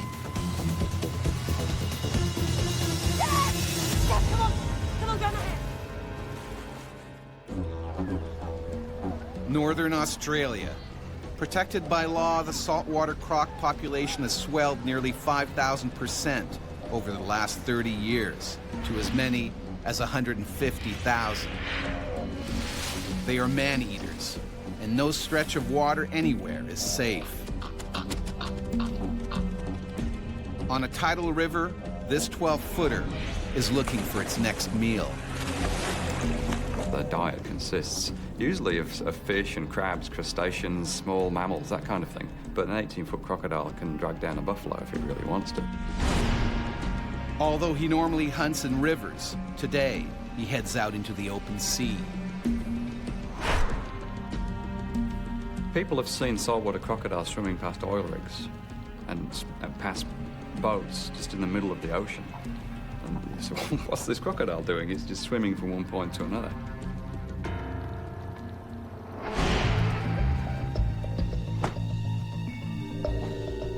On Thursday Island, at the northern tip of Queensland, 37-year-old police sergeant Jeff Tanswell and his wife Jane, also a trained police officer, are hitting the water for a day of fun in the sun. My entire life I've been brought up by the water. So we've always been brought up with boats and diving and fishing, and that's just second nature. If we go fishing, or we'd just go out and have a look and jump out on a reef. Hi! Hey! Hi! Today they plan on doing some spear fishing with their friends Amanda and Dave. They head towards the remote Adolphus Islands, an hour away. We haven't been there before, so this is going to be another opportunity for us to explore. The ocean around here is dangerous. We're a bit, I guess, aware of the possibility of sharks being in the water.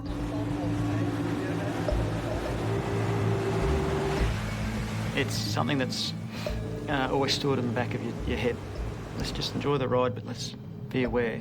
Keep an eye out for a shark. The last thing on Jeff's mind is running into an aggressive saltwater croc. All I knew was that crocodiles inhabit the coastline and they need to go from river to river to river. And they do not go out to sea. And that was what I was brought up with. But he's wrong, dead wrong. A wandering killer croc is also headed to the Adolphus Islands on a collision course with Jeff's party.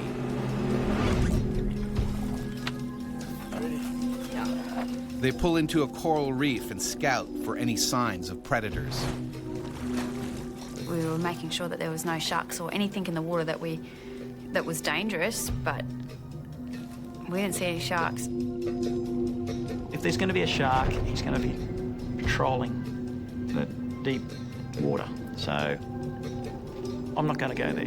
I'm going to take the safer option and I'm going to go in closer to the coast.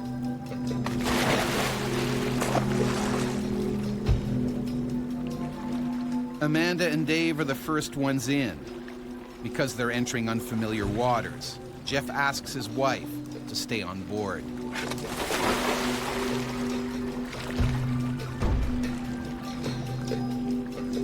You have to leave someone on the boat just for safety. If you catch a fish, if it bleeds, you don't want to have fish blood in the water. Could attract sharks, so if they catch a fish or crayfish or something, they just hold it up and I'll start the boat, go over. Jeff enters deep in an alien world where he is both the hunter and the potential prey. You can see all the little colourful fish dancing around in amongst all this brightly lit coral. I saw the other two diving with us. They started heading out a bit wide. And I remember thinking, I'm not comfortable diving out to where the coral edge is, where it drops off into the deeper water, because sharks could come and go.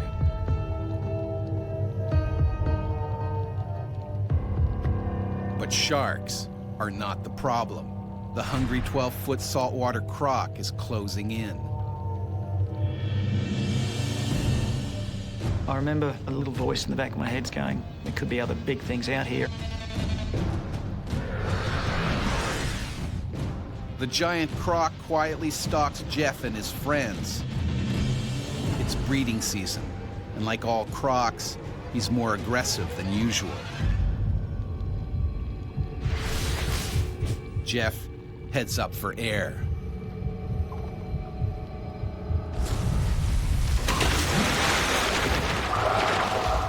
I just thought I'd been hit by a boat.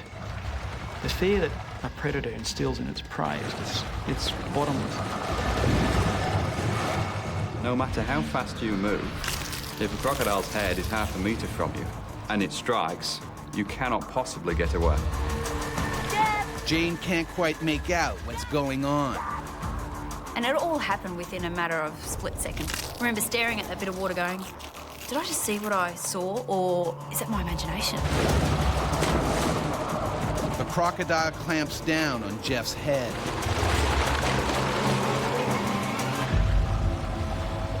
And I've become aware of this pressure on my head, this crushing pressure on my head.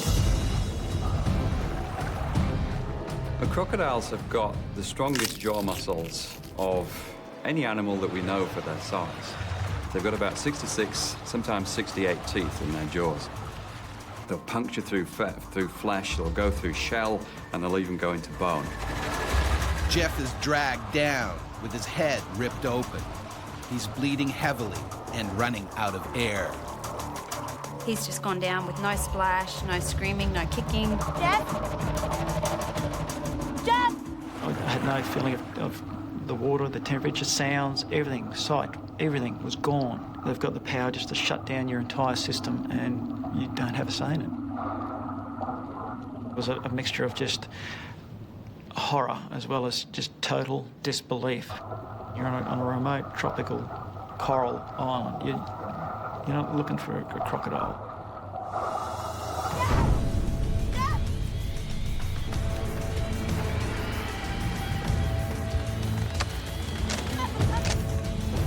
Jane starts the boat to stop it drifting. She has absolutely no idea that her husband below is being drowned by a giant croc. I could feel by my neck muscles that he's pulling me down to the sea floor by my head. That is one of the things that a crocodile will do if it wants to overpower its prey. Most animals can't hold their breath for anything like as long as a crocodile can. Jeff knows he can't stay under for more than a couple of minutes. Trying to stop what's going on, but I can't. He's just too big, too strong. I mean, we're kicking badly with my fins. You're just in overload. I don't know if it's adrenaline or what, it's all your senses trying to work overtime to save you.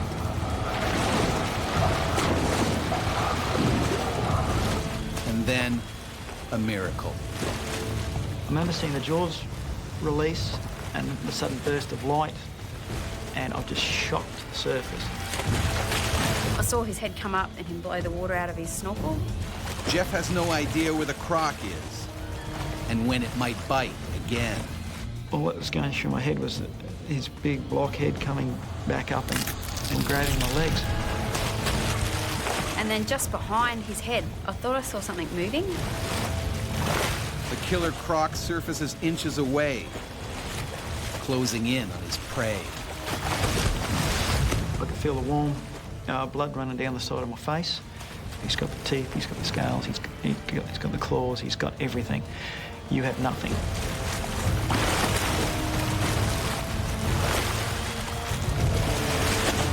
I couldn't believe what I was seeing. It was the most unexpected thing. I remember looking at this thing, and then the brains kicked into gear going, we've got to try and survive this. The croc slowly circles. It sizes up Jeff from every angle. It could rip him apart at any moment. If the prey is large, then it will produce what's known as the death roll. And then it spins its entire body. If a crocodile grabs me on the arm and starts to spin, the weak point here is at the elbow or at the shoulder, and that's where it will dislocate. We all know that these things come back to finish you off. Jeff realizes he may only have minutes to live.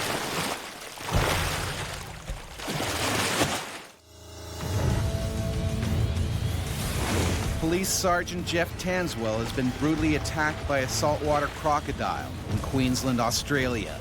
And now his wife, Jane, also a trained officer, is desperate to save him before the croc finishes him off. Straight away, you just think, this is it. Someone's going to die here. I just had to try and get him out of the water. Jeff's frantic movements are only making matters worse. He needs to get back to the boat before the reptile returns for more. If you splash and splash and splash, the croc can feel that, it can hear it, and it's more likely to attract it back to the place. Stuck my head in the water a couple of times, just trying to see where the hell he went.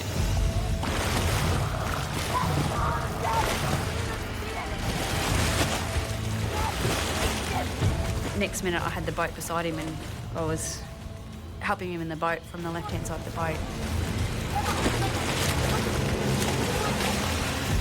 I don't know how I pulled him out of the water. I think it was just a pure adrenaline. You're okay. Open your eyes. Open your eyes. Look at me, look at me, look at me. I'm right here, okay? Concerned about their friends, Jane swings the boat around to the other side of the bay and finds Amanda and Dave unharmed. But the monster croc is still somewhere below. Get some towels, cover. Everyone may be safely in the boat, but Jeff's wounds are serious. I got a puncture hole in my left cheek. I got a laceration on my left temple. The left ear was torn. And I got lacerations behind both my ears where the teeth went in, and scratches on my back where his claws went in. It's essential Jeff gets to the hospital as quickly as possible, but they are a good hour away from the coast. He could have a brain injury. He could have some sort of compression on his brain. He could have a stroke. He could also be infected by the croc. Its teeth are covered in mud, covered in bacteria. It's a breeding ground for bacteria. If that crocodile then bites you, it drives those bacteria deep into your flesh, and it can cause a much bigger problem than the bite itself. Crocs kill as many as 200 people a year. And right now, Jeff looks like he might join that gruesome club.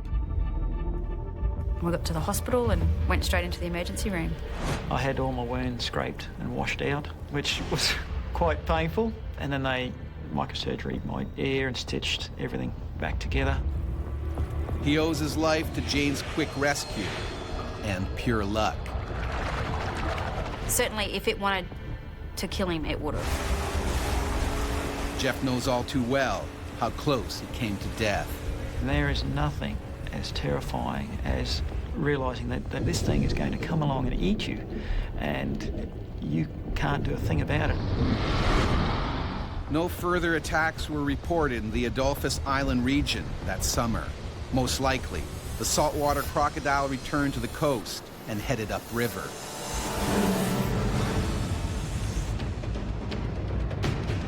The worst saltwater croc attack is said to have happened in World War II, during the Battle of Ramree Island in Burma. Surrounded by British troops, a group of Japanese soldiers desperately tried to escape through mangrove swamps infested with saltwater crocs. The next morning, only 20 survivors were found. Nearly 400 may have been devoured by the hungry crocs. The Guinness Book of World Records ranked the attack as the worst animal disaster in history. But crocodiles are by no means the most dangerous animal in the water. That title falls to the hippo, Africa's most deadly creature. Weighing as much as a small pickup truck, hippos kill around 200 people in Africa each year. For millennia, they have been a deadly threat to people living throughout Africa. The mighty Egyptians had the most to fear. Hippos used to live all along the Nile, the lifeblood of their civilization. They were a danger to boats and to people working on the river's edge. The animals were considered so powerful, they were associated with gods. Kings hunted them from royal ships. It was a brutally dangerous sport. In around 3100 BC, Menes, the first king of unified Egypt, is said to have been carried off and killed by a hippopotamus during such a hunt, ending his 62-year reign. More than 5,000 years later, while leading a river safari in Zimbabwe, guide Paul Templar also found out just how brutal a hippo attack can be. I had tusks going through me every which way but loose. There was a lot of blood in the water. You could see he'd been quite badly bitten.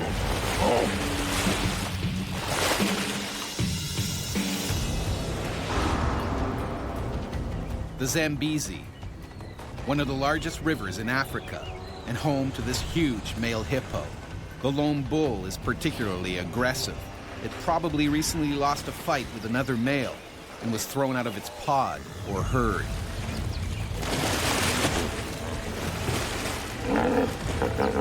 And now he's viciously protecting his new territory. Hippos respond the same way we would if someone repeatedly broke into our homes, with extreme aggression. The bachelor bull has attacked 7 people in the last few months, defending its turf. And he's more than ready to do it again.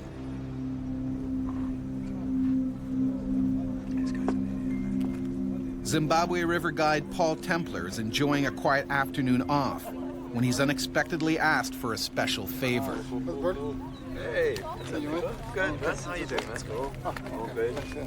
Hey guys, I got plans. Go to Sunset Cruise. I was sitting in the pub when the folks came in and said, hey, we need a guide. So now I had a tough choice to make. Do I spend the rest of my day sitting in the pub, or do I go and lead the canoe safari? No, for today. Okay. Let's go. I went and led the canoe safari. It's a decision he would soon regret.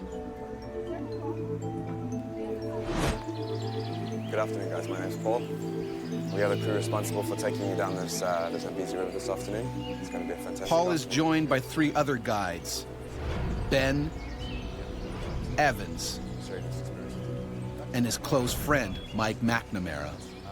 It's a trip they've done lots of times before. The trip itself is what we call a wine route. It's one of the trips where the guests don't actually paddle themselves. And the idea is that they just relax and watch the sun go down. It's a sunset trip. It lasts about an hour and a half.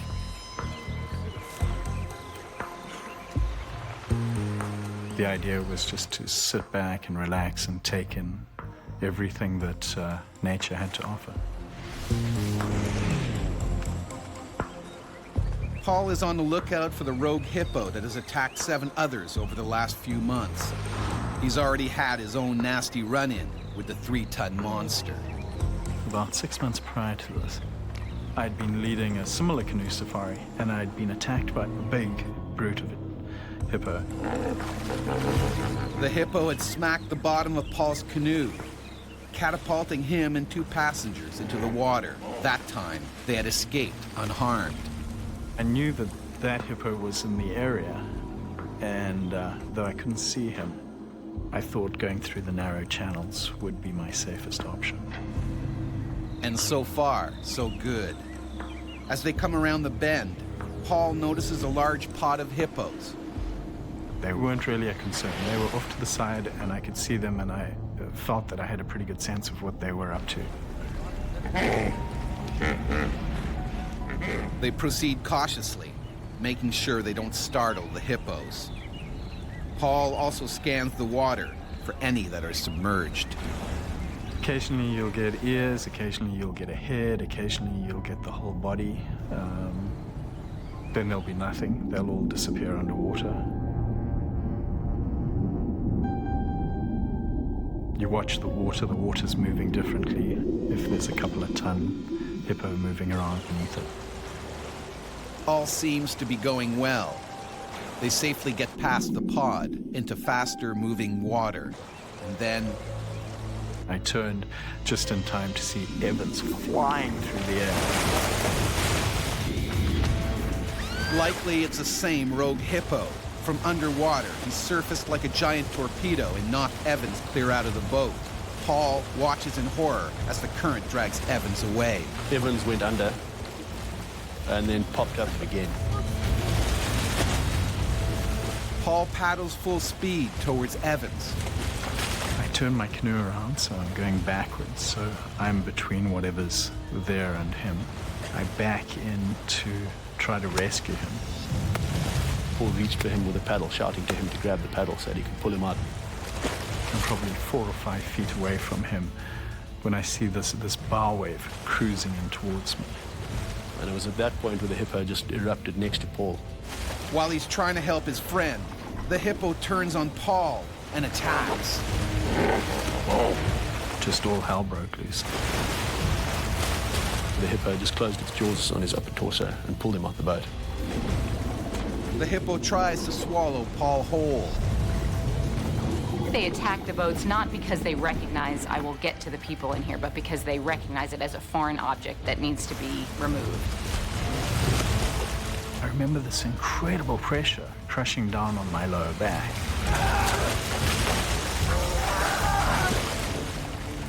Hippos are not interested in eating the people that get attacked. It's an aggressive reflex of, if I encounter something with my jaw, I will crush it. So the crushing comes from the hydraulic press that is their jaw, somewhere on the order of maybe 1,800 pounds. What the canines do is act as hole punchers. They can go through anything. They are strong, they are massive, they are sharp. Paul is kicking and clawing for his life.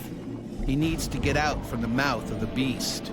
Evans also needs urgent help. He's in danger of drowning in the strong currents. There's nothing fellow guide Mike can do. We couldn't get to Evans because the hippo was in the way. Finally, Paul's aggressive struggling pays off. Pushed and pulled. At one point, the monster loosened his grip long enough for me to escape.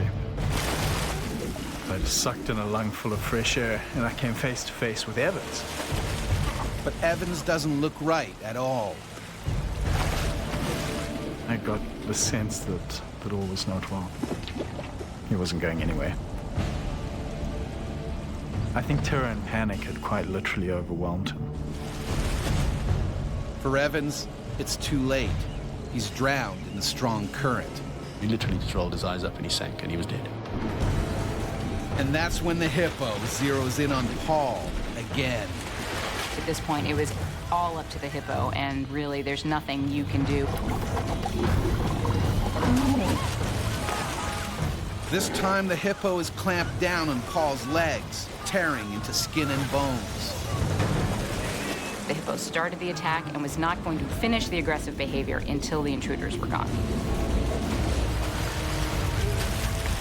It happened very quickly, and you could see that it was a serious attack. There was going to be some serious injuries out of this. They don't just try to win, they try to destroy their opponent. One of the clients watching later said that it was like watching a vicious dog, literally just trying to rip apart a rag doll. His huge tusks tearing through my torso as he drove me underwater. So I had tusks going through me every which way but loose. He bit down so hard that I thought for sure he was going to bite me in half. The hippo has speared Paul badly, and now he starts dragging him down to drown him.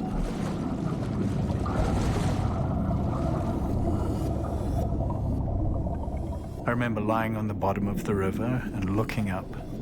I remember I could see the different hues of green and yellow and the sunlight shining on the water surface. And I thought to myself, I wonder who can hold their breath the longest. Paul is close to death. Most humans can't go without breathing for much more than a minute, while the hippo can stay under 5 times longer. Fighting for territory is just second nature to hippos, and fighting to the death is second nature. They don't hold back at all. I watched my blood mingle with the water, and I just wondered which would happen first, if I'd bleed to death or if I'd drown.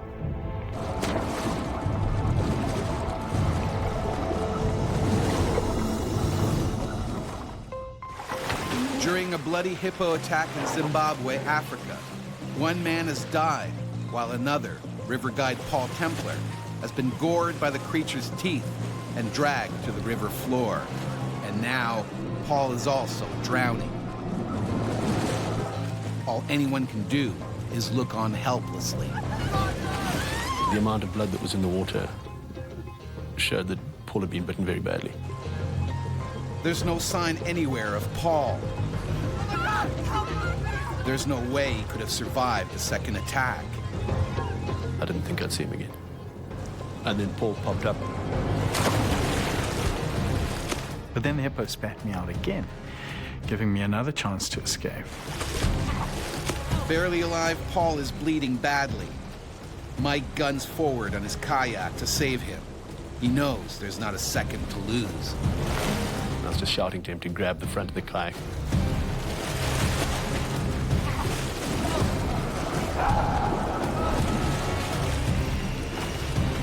I managed to grab a hold of the handle on the boat's nose. For a moment, Paul seems safe. But the hippo comes back for more. It tries to chomp down on Paul's dangling legs. Any second, he'll be dragged down again. He was hitting and thrashing, and it was not good. I knew I didn't have much left in me. He can barely hold on. One arm is shredded. Both shoulders are punctured with bites. But astoundingly, the hippo backs off.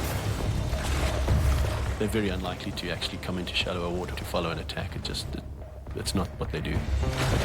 To get to the shallows, Mike has to fight the current. Paul is losing his grip. I was bleeding profusely. I was getting weaker. Paul hangs on. Mike paddles wildly. It's a race against time. I paddled to a point where there was a tuft of grass on a small rock sticking out of the river. The longer it lasted, the more it sapped my energy. Finally, they reach the shallows. I don't know how we do it, but Mac dragged me out of there. The hippo then stopped the attack, moved back, and popped up, but not actually following us into the shallower water. Out of his element, the hippo gives up the chase. Oh, I got you, buddy. Just hang in there. Paul is barely alive. Oh, hang on, look at me. Look at me, buddy. Just keep breathing. We got you. He needs medical attention desperately. To make matters worse, the first aid kit and a radio have both washed away. His arm, from what we could see without ripping the sleeve off, had been bitten through the bone 2 or 3 times. It was shattered. And a bite mark through the shoulder that you could virtually see daylight through. He was bitten through the foot. Look at me. Look at me. Oh, look at me. Stay with me. Something that's working. Mike and fellow guide Ben try to stop Paul from bleeding to death. And started literally putting pressure on arteries to try and just stem the bleeding that was still coming. I can feel my lungs full of blood, man. Thinking fast, Mike uses the only thing available, cling wrap from the safari meals. They seal all visible puncture wounds on Paul's chest.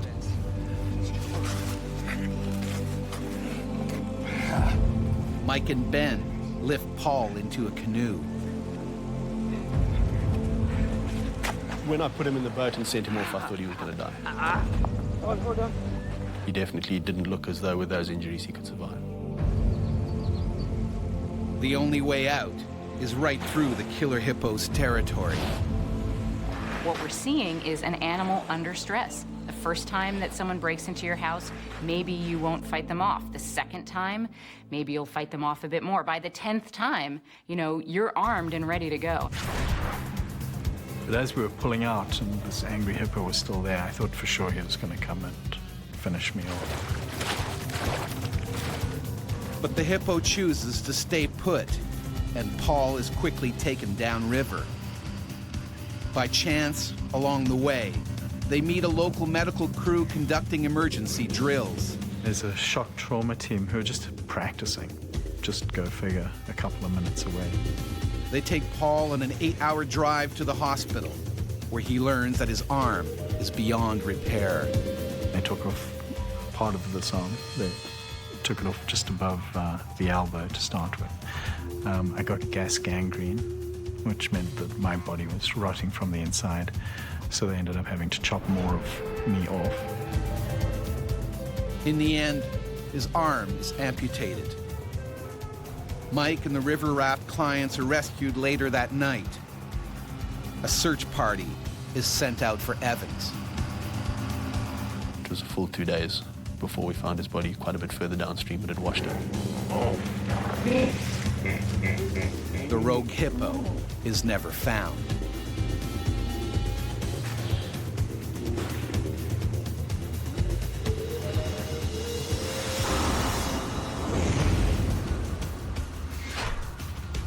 Animal attacks are rare. People are fair game, but we aren't a normal prey item for them. They usually avoid people. But as we increasingly crowd their water world, run-ins are bound to happen. They're animals that are trying to protect their territory. You know, this is their habitat, and this is the area they need to survive. And when these river killers do attack, we become their human prey.